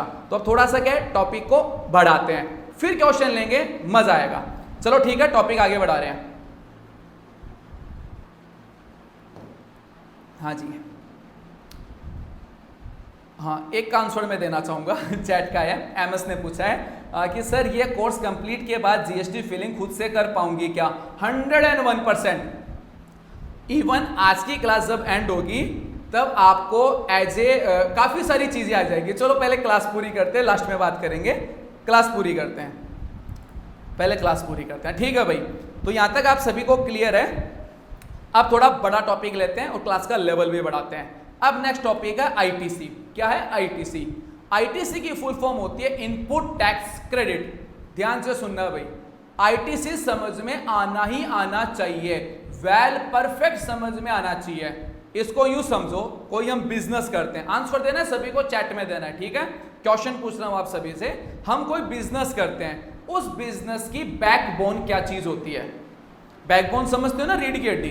अब इतनी तो इंग्लिश आती होगी छोटी मोटी तो, ठीक है। कोई भी बिजनेस होता है, उस बिजनेस की बैकबोन क्या होती है? यानी बिजनेस क्या, इवन हर बंदे की बैकबोन क्या होती है? यानी दुनिया किसके ऊपर टिकी हुई है? चलो थोड़ा सा और हिंट देता हूं, दुनिया किसके ऊपर टिकी हुई है? देखो आंसर सबके आने चाहिए। अगर आपको नहीं पता तब भी कुछ ना कुछ आंसर दे दो या लिख दो नहीं पता, आंसर सबका आना चाहिए। हाँ जी, तो दुनिया जो टिकी हुई है और जो बिजनेस जो टिका हुआ है या जो बिजनेस की बैकबोन है या इवन हमारी बैकबोन है, पूरे वर्ल्ड की बैकबोन है, वो है कैश, मनी, कैपिटल। अब आप में से कुछ कहेंगे सर हमने एक मूवी देखी थी, उस मूवी में ये दिखाया था कि दुनिया विश्वास पे टिकी हुई है। विश्वास पे कुछ नहीं टिका हुआ। आपके जेब में अगर पैसा है, मनी है, तो विश्वास है, और अगर आपके जेब में या आपके पास में कैश या मनी नहीं है तो विश्वास नहीं है। आपको BMW कार खरीदनी है, अगर आपके पास में पैसे है तो विश्वास है ना कि खरीद लोगे, और पैसे नहीं है तो विश्वास नहीं आएगा, ठीक है। पॉइंट पे आते हैं, बिजनेस जो टिका हुआ होता है वो कैश के ऊपर टिका हुआ होता है, एकदम सही बात है। लेकिन जो जीएसटी जो टिकी हुई है, यानी जो जीएसटी का जो मेजर जो कॉन्सेप्ट है, वो कॉन्सेप्ट है आईटीसी। क्या है? आईटीसी। अगर आईटीसी का कॉन्सेप्ट 101% अगर आपका क्लियर नहीं है या आईटीसी के रूल्स 101% आपके क्लियर नहीं है तो आप बस परेशानी और परेशानी फेस करोगे। तो आईटीसी का कॉन्सेप्ट वेल परफेक्ट आना चाहिए, और आईटीसी का कॉन्सेप्ट मैं आपका वेल परफेक्ट तैयार करके ही दिखाऊंगा। टेंशन फ्री रहो, आगे चलते हैं, ठीक है। तो नेक्स्ट पॉइंट आता है हमारा ITC, input tax credit. ITC होती क्या? सिंपल वन लाइन में बताता हूं। आईटीसी ये होती है कि जब भी कोई रेगुलर बिजनेस होता है, वो गुड्स परचेज करता है, उस गुड्स के ऊपर जो टैक्स वो दे के आता है, वो टैक्स का पैसा उसे एज ए गवर्नमेंट से रिफंड मिलता है। उस रिफंड को हम आईटीसी बोलते हैं। ये आईटीसी हमारे जीएसटी पोर्टल के ऊपर एक क्रेडिट लेजर होता है, उस क्रेडिट लेजर के अंदर हमें मिलती है। इस आईटीसी का हम सिर्फ सिंगल यूज कर सकते हैं, और वो यूज है टैक्स का एडजस्टमेंट। समझ में आया? नहीं आया? बिल्कुल भी नहीं आया। अब आएगा समझ में। देखो, हाँ मैंने बस एक लाइन में स्पीडली बोला था, यानी पूरा फर्स्ट से लेके लास्ट तक पॉइंट टू पॉइंट समझाऊंगा, अच्छे से समझाऊंगा। मुझे पता है समझ में नहीं आया, ठीक है। अब इसमें क्या बोलना बहुत पड़ेगा, तो थोड़ा सा पानी पी लेते हैं, और आप लोग भी पानी पी लीजिए, और पेपर पेंसिल तैयार कर लो, है ना, अच्छे से रेडी हो जाओ, क्योंकि अभी तक जो क्लास हो रही थी वो बस एकदम नॉर्मल चल रहा था, इंट्रो चल रहा था। अब थोड़ा सा लेवल बढ़ेगा क्लास का। हाँ जी, तो गुड्स एंड सर्विस टैक्स के अंदर जो नेक्स्ट पॉइंट हमारा आता है वो आता है आईटीसी, इनपुट टैक्स क्रेडिट। सवाल ये आता है कि इनपुट टैक्स क्रेडिट होता क्या है। देखो भाई, इनपुट टैक्स क्रेडिट को आप यूं समझो कि जब भी कोई रजिस्टर्ड पर्सन, कौन सा पर्सन? रजिस्टर्ड पर्सन, ठीक है, कुछ भी परचेज करेगा। अब इसमें कुछ रूल है, मैं पहले बता देता हूं, हर चीज में क्राइटेरिया और रूल है, लेकिन अभी सिंपल वे में समझना है अपनों को, है ना, सिंपल वे में, ठीक है। तो जब भी कोई रजिस्टर्ड पर्सन किसको कहते हैं? किसको कहते हैं रजिस्टर्ड पर्सन? रजिस्टर्ड पर्सन उसको कहते हैं जिसने जीएसटी में रजिस्ट्रेशन लेके रखा हो। कौन सी स्कीम में? रेगुलर। अभी जब क्लास स्टार्ट हुई थी तब मैंने आपको बताया था कि जीएसटी के अंदर दो तरह के रजिस्ट्रेशन होते हैं, एक तो रेगुलर होता है और एक कंपोजिशन होता है। कंपोजिशन को हमने साइड कर दिया था, क्यों? क्योंकि कंपोजिशन में रूल रेगुलेशन ज्यादा नहीं है। यूं समझ लो कि कंपोजिशन का कॉन्सेप्ट 2 क्लास में कवर हो जाएगा, ठीक है। तो हम किसके रूल रेगुलेशन पढ़ रहे हैं? हम पढ़ रहे हैं कि हमने जीएसटी का रजिस्ट्रेशन लेके रखा है। किस में लेके रखा है? रेगुलर स्कीम में लेके रखा है, ठीक है। हम एक बिजनेसमैन है, हमने जीएसटी का रजिस्ट्रेशन लेके रखा है। कौन सी स्कीम है? रेगुलर स्कीम है। तो जब रजिस्टर्ड पर्सन, कौन? हम गुड्स परचेज करेंगे, क्या करेंगे? गुड्स परचेज करेंगे। तो जब भी हम गुड्स परचेज करेंगे तो क्या कॉन्सेप्ट होगा कि हम एक रजिस्टर्ड पर्सन है, एक दूसरे रजिस्टर्ड पर्सन के पास में जाएंगे, उसे बोलेंगे कि भाई मुझे ये माल चाहिए, गुड्स चाहिए। तो कॉन्सेप्ट यूं समझो, ये जो माल या गुड्स आपको जो दिखाई दे रहा है ये आपने परचेज किया, ठीक है। ये जो गुड्स आपने परचेज किया ये आपने 1 लाख रुपीज का किया, यानी गुड्स की रेट कितनी है? 1 लाख रुपीज है, ठीक है। उस 1 लाख रुपीज के आगे 20,000 रुपीज का आपने टैक्स दिया, यानी जीएसटी दी। तो टोटल कितना पे किया आपने? 1,20,000 रुपीज पे किया। इसको यूं समझो, आप अपने एक सप्लायर के पास में गए, उस सप्लायर से आपने अपना जो आइटम वगैरह है वो पसंद कर लिया और आपने उसे कहा कि हाँ भाई आइटम निकाल दे। अब हो रही है हिसाब की बात, काउंटर के ऊपर मतलब सारी की सारी रेट वगैरह की बात हो रही है। तो रेट वगैरह सारी फाइनल हो गई। आपके सप्लायर ने कहा कि लो भाई ये गुड्स है, लास्ट अब आपके 1 लाख रुपए का पड़ेगा। तो 1 लाख प्लस 18% जीएसटी के साथ में आप इसका पेमेंट कर दो। हमने कहा बिल बना, तो वो बिल बनाएगा, उस बिल में वो लिखेगा कि गुड्स कितने रुपए का है? 1 लाख रुपीज का। गुड्स कितने का है? 1 लाख रुपीज का है। उस पर जीएसटी कितनी है? 20,000 रुपीज। टोटल इनवॉइस कितने का बना? 1,20,000 रुपीज का इनवॉइस बन गया। कितने का बन गया? 1,20,000 रुपीज का इनवॉइस बन गया। ये जो 1,20,000 रुपीज है, फिर से रिपीट कर रहा हूं, इसके अंदर 1 लाख रुपीज तो गुड्स का है, ये देखो यहाँ पे मैंने मेंशन भी किया हुआ है। 1 लाख रुपीज तो किसका है? गुड्स का है। और जो 20,000 रुपीज है वो किस चीज का है? टैक्स का है। तो टोटल कितना पैसा दिया हमने? 1,20,000 रुपए उसको दे दिए। बात खत्म, बस इतना ही है। हमने क्या किया? गुड्स का पैसा किसको दिया? हमारे सप्लायर को। टैक्स का पैसा किसको दिया? हमारे सप्लायर को। और वो इनवॉइस और गुड्स लेके हम आ गए, ठीक है। आगे स्टोरी स्टार्ट करते हैं। आगे स्टोरी ये है कि जो हमने गुड्स परचेज किया, यानी जो इनवॉइस हमारे पास में है, उस इनवॉइस में क्या लिखा हुआ है कि 1 लाख रुपीज तो गुड्स का है और 20,000 रुपीज किसका है? टैक्स का है। टोटल कितना पे किया है हमने? 1,20,000 रुपीज। और ये जो 20,000 रुपीज जो जीएसटी का हम पे करके आए हैं, ये जो 20,000 रुपीज है ये हमें गवर्नमेंट रिफंड करेगी। कौन करेगी? गवर्नमेंट रिफंड करेगी। यानी जो गुड्स हम परचेज करते हैं उस गुड्स के ऊपर जो टैक्स का पैसा यानी जीएसटी का पैसा हम जो पे करके आते हैं, वो टैक्स का पैसा गवर्नमेंट हमें रिफंड कर देती है। उस रिफंड को हम आईटीसी बोलते हैं। यहाँ पे साफ साफ हिंदी में लिख दिया मैंने, जो हिंदी पढ़ना नहीं जानते मैंने मुंह से भी बोल दिया है। जो टैक्स रिफंड होगा, इस टैक्स रिफंड को हम आईटीसी बोलते हैं। यहाँ पे क्वेश्चन बनता है कि सर ये टैक्स रिफंड कौन कर रहा है? वो सप्लायर कर रहा है या गवर्नमेंट कर रहा है? गवर्नमेंट कर रही है। कौन कर रही है? गवर्नमेंट। देखो ध्यान से समझना, गवर्नमेंट को हम टैक्स दे के नहीं आए हैं। हमने जो 1 लाख रुपीज गुड्स का, 20,000 रुपीज जीएसटी का, टोटल 1,20,000 रुपीज किसको दिया हमने? किसको दिया? सप्लायर को दिया। क्या दिया? सप्लायर को दिया, ठीक है। बात खत्म। सप्लायर ने हमें क्या दिया? सप्लायर ने हमें इनवॉइस दिया। क्या दिया? इनवॉइस दिया, जिसे हम बिल कहते हैं। और क्या दिया? गुड्स दिया। वो इनवॉइस हमने गवर्नमेंट को दिखाया। किसको दिखाया? गवर्नमेंट को। और गवर्नमेंट ने जो 20,000 रुपीज का जो टैक्स था वो हमें रिफंड कर दिया। वो जो टैक्स रिफंड होता है, उस टैक्स रिफंड को हम क्या बोलते हैं? आईटीसी बोलते हैं। क्या बोलते हैं? आईटीसी। यहां पे क्वेश्चन बनता है कि सर ये टैक्स रिफंड होता क्यों है, इसके ऊपर बात करेंगे। पहले ये बताओ आईटीसी किसे बोलते हैं? ये बात समझ में आई या नहीं आई? यस या नो में रिप्लाई करो। सबके सबके रिप्लाई आने चाहिए। वो रिप्लाई सबका आना चाहिए क्योंकि अब टॉपिक काफ़ी इंटरेस्टिंग स्टार्ट हो चुके हैं, तो अब रिप्लाई सबके आनी चाहिए। अगर जिसको नहीं आया वो नो लिख दो, जिसको समझ में नहीं आया वो नो टाइप कर दो, कोई इश्यू नहीं है। चलो ठीक है, हालांकि मैं एक चीज़ को 4-5 टाइम रिपीट करता रहता हूं तो अच्छे से आ जाएगा समझ में, टेंशन फ्री रहो आप।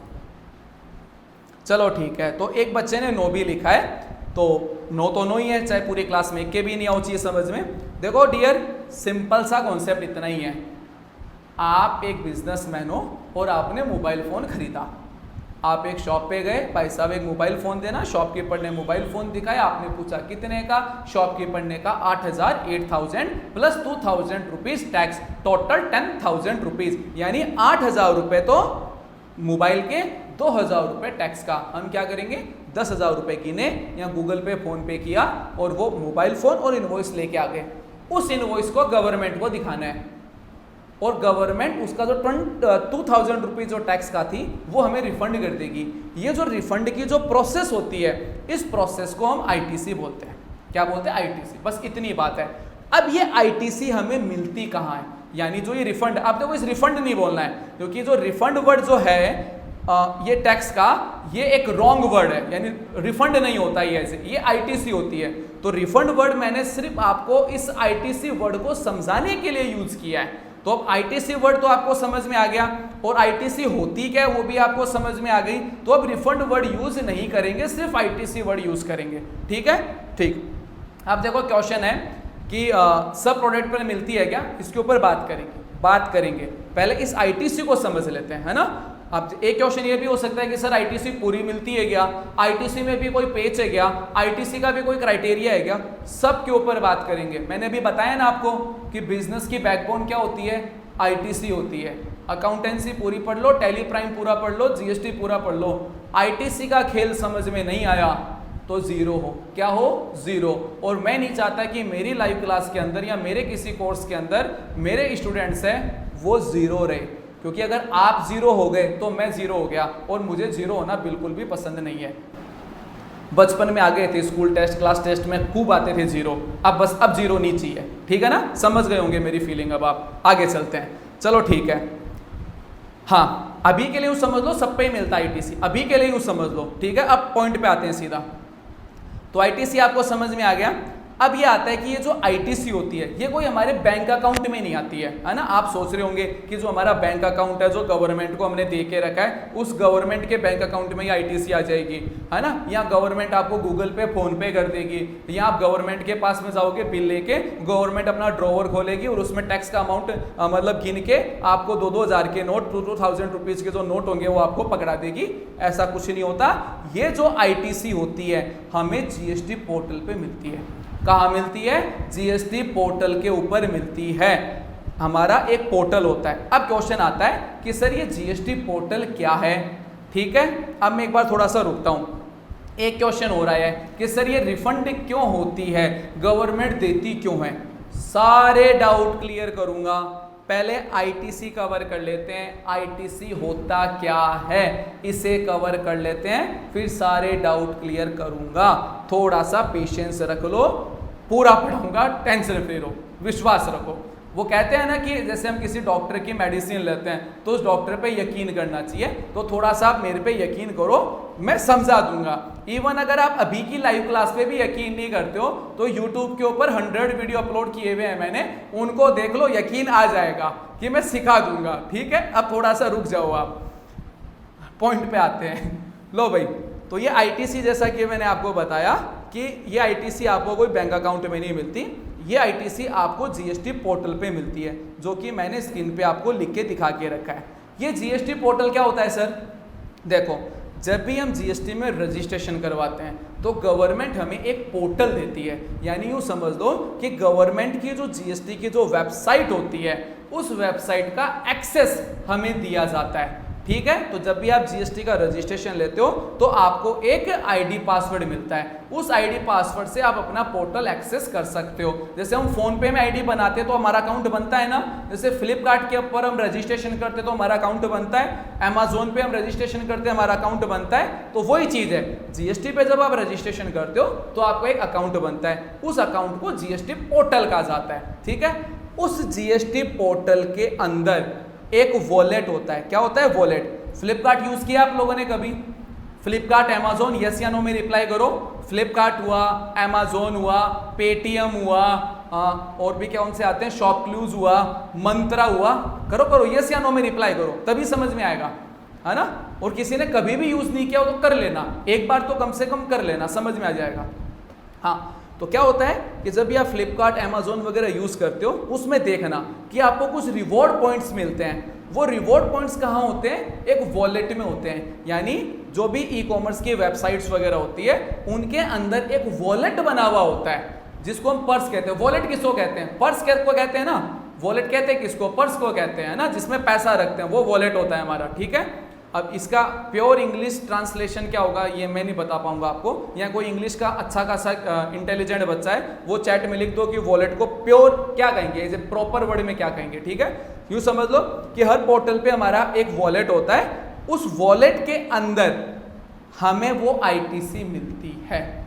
जीएसटी पोर्टल पे हमारा एक वॉलेट होता है, उस वॉलेट के अंदर हमें क्या मिलती है? आईटीसी मिलती है। जैसे हम फ्लिपकार्ट पे, अमेजोन पे शॉपिंग करते हैं तो जब भी हम शॉपिंग करते हैं तो हमें कुछ पॉइंट्स मिलते हैं, यानी हमें कैशबैक मिलता है। वो कैशबैक हमें उसके फ्लिपकार्ट, अमेजोन के किस में मिलता है? वॉलेट में मिलता है। तो सेम जब भी आप गुड्स परचेज करते हो उसके ऊपर जो टैक्स पे करते हो वो टैक्स का जो रिफंड है वो गवर्नमेंट आपको देती है, उस रिफंड को आईटीसी कहा जाता है। ये आईटीसी हमें क्या मिलती है? जीएसटी पोर्टल के ऊपर मिलती है। और जीएसटी पोर्टल के अंदर एक वॉलेट होता है, उस वॉलेट का क्या नेम होता है? क्रेडिट लेजर होता है। क्या नेम होता है? क्रेडिट लेजर होता है। उस क्रेडिट लेजर में वो आपको मिलती है।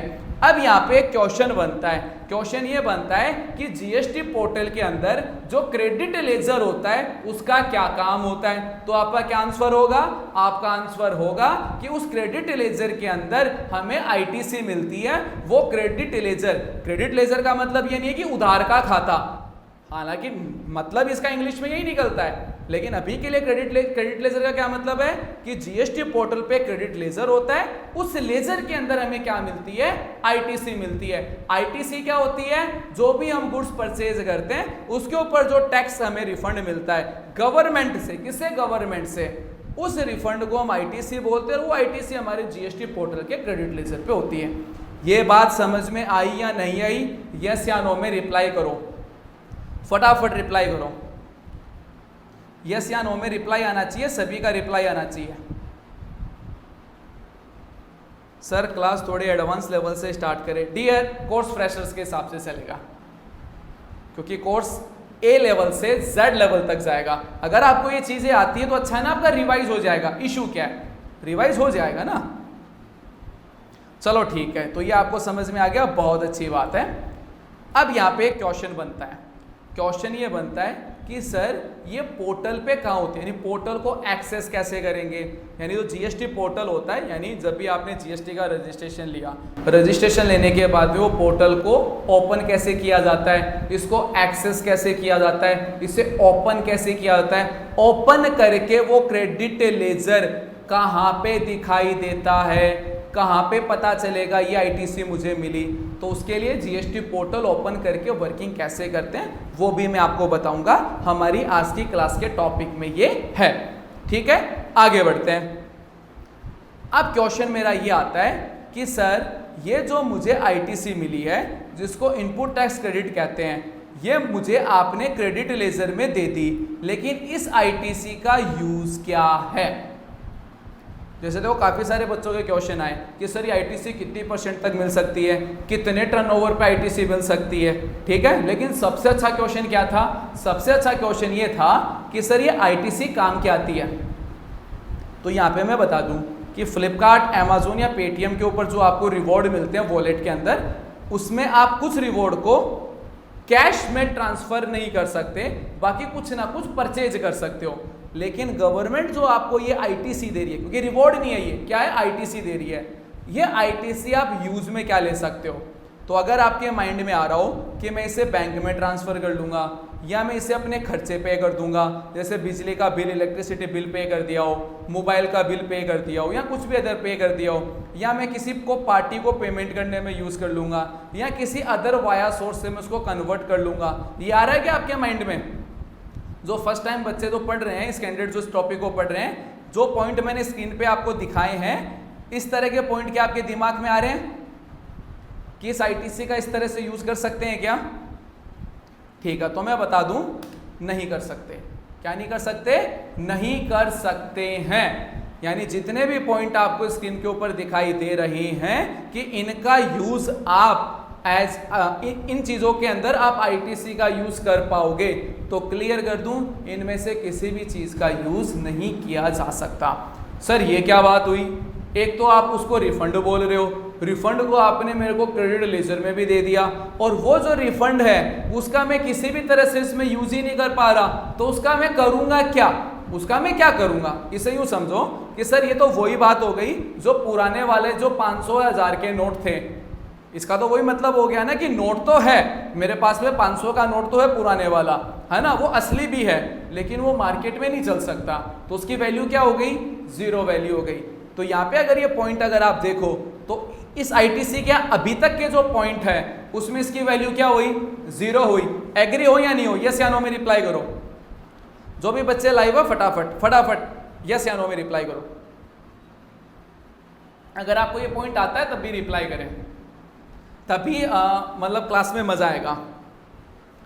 ठीक है, और जिनको ये चीजें आती है तो फिर भी इंजॉय करो क्लास का स्टैंडर्ड, क्योंकि फ्रेशर्स के हिसाब से देखो क्लास स्टार्ट होगी, उसी हिसाब से हम पढ़ेंगे, तो उससे आपको थोड़ा बहुत आइडिया तो हो ही जाएगा कि पढ़ाते कैसे हम, है ना। बस ठीक है, चलो भाई आगे बढ़ते हैं। तो इस आईटीसी का जो यूज है वो सिर्फ एक सिंगल यूज है।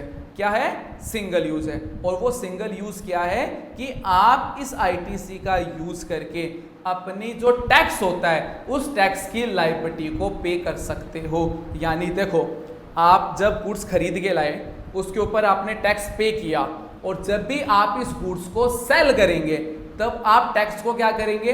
कलेक्ट करेंगे। देखो नॉर्मल सी बात है, जब आपने माल खरीदा, गुड्स परचेज किया, तो आपने क्या किया? टैक्स का पेमेंट किया। अब उस गुड्स को जब आप मार्केट में बेचेंगे तो टैक्स आप कलेक्ट करेंगे।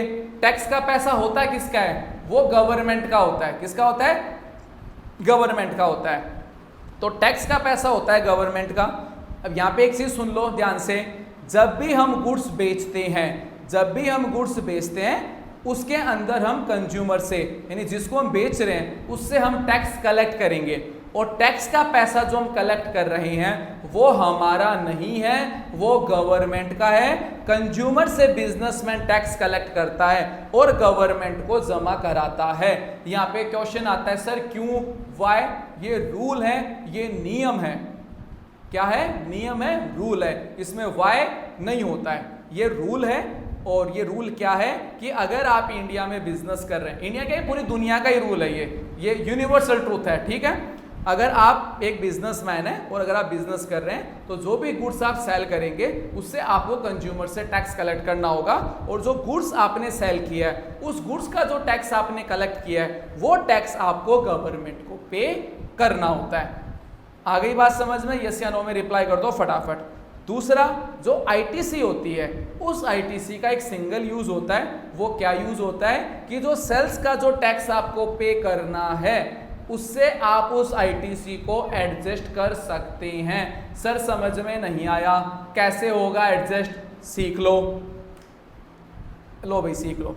अब एक एग्जांपल देख के मैं आपको बताता हूँ। परचेज का कॉन्सेप्ट तो हमने कर लिया, सेल्स का कॉन्सेप्ट भी हम कर लेंगे। और जैसा मैंने आपको क्या कहा कि जब भी हम कोई नया बिजनेस स्टार्ट करते हैं हमारे माइंड में क्या होता है? खरीदना और बेचना। तो मार्केट में कैसे खरीदा जाएगा, कैसे बेचा जाएगा, रूल्स के हिसाब से वो हम पढ़ रहे हैं। और यही बिजनेस अकाउंटिंग है, मार्केट की रियलिटी को डे फर्स्ट से जानना। चलो भाई पॉइंट पे चलते हैं, ठीक है। तो अब देखते हैं, ध्यान से सुनो। हम एक कौन है? रजिस्टर्ड पर्सन है। यानी अभी जो हम माल खरीद रहे थे वही हम हैं, और हम क्या कर रहे हैं, गुड्स को सेल कर रहे हैं। क्या कर रहे हैं, गुड्स को सेल कर रहे हैं। तो हम जब भी गुड्स को सेल करेंगे तो टैक्स तो कलेक्ट करेंगे ही ना, यस या नो में रिप्लाई कर दो। जब भी गुड्स को हम सेल करेंगे तो हम टैक्स को कलेक्ट करेंगे। अब इसको यूँ समझो कि मैंने इस गुड्स को कितने भी रुपए में सेल किया हो, कितने भी अमाउंट में सेल किया हो, और मैंने जो टैक्स कलेक्ट किया वो कितना किया, 15,000 रुपीज़ का मैंने टैक्स कलेक्ट किया। बस मैंने बेचा कितने रुपए में वो मायने नहीं रखता, मैंने जो भी माल बेचा यानी गुड्स सेल किया उसके ऊपर जो मैंने टैक्स कलेक्ट किया वो कितना किया, 15,000 रुपीज़ का मैंने टैक्स कलेक्ट किया। बस इतनी बात है, आगे चलते हैं। तो अब क्या होगा, देखो ध्यान से सुनो, महीना कंप्लीट हो चुका है। क्या हो चुका है, मंथ कंप्लीट हो चुका है। अब यहाँ पे ध्यान से सुनो एक चीज़, जीएसटी में क्या होता है, जब भी मंथ कंप्लीट हो जाता है, यानी जैसे अभी अगस्त चल रहा है, तो जैसे ही अगस्त कंप्लीट हो जाएगा तब गवर्नमेंट को हमें एक स्टेटमेंट देना होता है। क्या देना होता है, गवर्नमेंट को स्टेटमेंट देना होता है। उस स्टेटमेंट को जीएसटी रिटर्न कहा जाता है। अगर कोई आपसे पूछे कि जीएसटी रिटर्न क्या होती है, तो आपका क्या आंसर होगा, आपका आंसर होगा कि बिजनेसमैन अपने पूरे मंथ में जो भी सेल्स करता है, जो भी परचेज करता है, उसका जो स्टेटमेंट होता है, यानी उसका हिसाब होता है, यानी उसकी समरी होती है, वो गवर्नमेंट को शेयर करता है। वो जो स्टेटमेंट गवर्नमेंट को वो शेयर करता है एक बिजनेसमैन, उसे जीएसटी रिटर्न कहा जाता है। ये बात समझ में आ गई, यस या नो में रिप्लाई करो फटाफट, एक साथ सबके रिप्लाई आनी चाहिए। यानी अभी के लिए कोई आपसे पूछे कि जीएसटी रिटर्न क्या होती है, तो आपका क्या आंसर होगा, आपका आंसर होगा कि बिजनेसमैन करंट मंथ में जो भी सेल्स करता है, जो भी परचेज करता है, उसका एक स्टेटमेंट बनाएगा और वो स्टेटमेंट वो गवर्नमेंट को शेयर करेगा। उसे क्या कहते हैं, जीएसटी रिटर्न कहते हैं। ठीक है, तो महीना कंप्लीट हो चुका है, हमने परचेज भी कर लिया और सेल्स भी कर लिया। आगे बढ़ते हैं। तो अब हम क्या कर रहे हैं, मंथली जीएसटी का एडजस्टमेंट कर रहे हैं। क्या लिखा हुआ है यहाँ पे, मंथली जीएसटी एडजस्टमेंट। इसके बारे में जानते हैं, ध्यान से सुनना। हमने गुड्स परचेज किया था, उसमें हम जीएसटी पे करके आए थे 20,000 रुपीज, यस या नो। अभी थोड़ी देर पहले हम माल खरीद के आए थे, उसके ऊपर हमने 20,000 रुपए का टैक्स का पेमेंट किया था या नहीं किया था, यस या नो में रिप्लाई करो फटाफट। ठीक है, अब हमने क्या किया, सेल्स किया। क्या किया, सेल्स किया, और इसमें हमने जीएसटी को कलेक्ट किया। कितना किया, 15,000 रुपीज। ध्यान से सुनो, मैंने गुड्स परचेज किया, उसके ऊपर जो मैं टैक्स पे करके आया वो कितना रुपए करके आया, 20,000 रुपीज। अभी मैंने जो जीएसटी कलेक्ट किया, कहाँ से आया कलेक्ट, जीएसटी का पैसा कहाँ से आया, फटाफट रिप्लाई दो। ये जो 15,000 रुपए जो जीएसटी मैंने कलेक्ट किए हैं, ये कहाँ से आए मेरे पास में, सबके आंसर आने चाहिए चैट में, सबके आने चाहिए आंसर, सबके, ऑल टोटल। अगर आपको वाकई में सीखना है तो रिप्लाई दो। ठीक है, रिप्लाई दो, है ना। ठीक है, कहां से आया, सेल्स किया था हमने, कहां से, सेल्स किया था। तो हमने सेल्स किया तो कस्टमर से हमने क्या लिया, टैक्स लिया। ठीक है, यही वर्किंग की है पूरे मंथ में हमने। ठीक है, अब गवर्नमेंट को हम बोलेंगे, गवर्नमेंट को ये बोलेंगे हम कि ये जो 20,000 रुपीज जो मैं पे करके आया, ये आपने मुझे रिफंड कर दिया एज ए आईटीसी, और ये आईटीसी मेरे क्रेडिट लेजर में। क्या कहा था मैंने, आईटीसी कहाँ मिलती है, क्रेडिट लेजर में मिलती है। यहाँ पे मैंने क्या बनाया है, क्रेडिट लेजर बनाया है। इस क्रेडिट लेजर में क्या है, आईटीसी है। आईटीसी कितनी है, 20,000 रुपीज है। इसे दूसरे वे में यूँ समझो कि मैं गवर्नमेंट के 20,000 रुपये मांगता हूँ, क्योंकि मांगता हूँ ना गवर्नमेंट के 20,000 रुपये, क्योंकि मैंने जब परचेज किया, रूल है, ये रूल है। क्यों, देखो, जब भी हम कुछ गुड्स परचेज करेंगे उसके ऊपर जो टैक्स हम पे करके आएंगे वो टैक्स हमें गवर्नमेंट रिफंड करेगी, ये रूल है। यहाँ पे सवाल ये आता है ये रूल क्यों है, वाई। ये वाई आज नहीं पढ़ेंगे हम, ये वाई है ये आज नहीं पढ़ेंगे, अभी बस रूल पे बात कर रहे हैं। तो गवर्नमेंट के मैं कितने पैसे मांगता हूँ, 20,000 रुपीज। एग्री हो सभी, ठीक है। मैंने जो सेल्स का टैक्स कलेक्ट किया वो कितना किया, 15,000 रुपीज। मुझे गवर्नमेंट को कितने देने हैं, 15,000 रुपीज। अगर मैं ये स्टेटमेंट ऐसे बोलूं कि मैं गवर्नमेंट के 20,000 रुपीज मांगता हूं, और गवर्नमेंट मेरे 15,000 रुपीज मांगती है, तो मेरे ख्याल से ये स्टेटमेंट सही है या गलत है? अभी तक की क्लास के एक्सपीरियंस के हिसाब से रिप्लाई दो चैट में, यस या नो में। ठीक है, तमन्ने घोष ने कहा रॉन्ग। तो डियर, आई थिंक आपकी क्लास सही नहीं है। ये एकदम स्टेटमेंट सही है, एकदम सही है। मैं गवर्नमेंट के 20,000 रुपीज मांगता हूं। अगर समझाने के लिए इस स्टेटमेंट को यूज किया जाए, और गवर्नमेंट मेरे 15,000 रुपीज मांगती है, क्योंकि मैंने आपको यही बताया है कि जब भी हम परचेज करते हैं तो उस परचेज के ऊपर जो टैक्स का हम पेमेंट करके आते हैं वो हमें गवर्नमेंट रिफंड देती है। तो गवर्नमेंट ने भी रिफंड दिया नहीं ना, तो इसका मतलब क्या है कि हम उसके 20,000 रुपये मांगते हैं। सरकार हमारे क्या मांगती है? 15,000 रुपये मांगती है। ठीक है, ओके, आगे चलते हैं। तो मैं सरकार के मांगता हूं 20,000 रुपये और सरकार मेरे मांगती है 15,000 रुपये। यहां पे क्वेश्चन आया, आंसर आया, सर वो गवर्नमेंट का नहीं आईटीसी, आईटीसी मेरा है, लेकिन देगा कौन? गवर्नमेंट देगी, गवर्नमेंट देगी वो आईटीसी। तो गवर्नमेंट के ही मांगता हूं मैं 20,000 रुपीज। ध्यान रखना, अभी के लिए समझ लो एक जनरल इंट्रोडक्शन के, रूल्स पे मत जाओ, फिर रूल्स पे फिर पूरा टेक्निकल बोलना पड़ेगा, फिर आधे बच्चों के बाउंसर चला जाएगा। ठीक है, हाँ भाई। तो यहाँ पे हम एडजस्टमेंट करेंगे। एडजस्टमेंट ये करेंगे, गवर्नमेंट को हम कहेंगे कि मेरे क्रेडिट लेजर में 20,000 रुपीज है, और जो जीएसटी मैंने कलेक्ट किया है सेल्स में वो 15,000 रुपीज किया है। तो क्रेडिट लेजर से मैं आपके सेल्स टैक्स को जमा कर रहा हूं, यानी क्रेडिट लेजर के अंदर 20,000 रुपीज मेरे पास में है और 15,000 रुपए आप मेरे मांगते हो।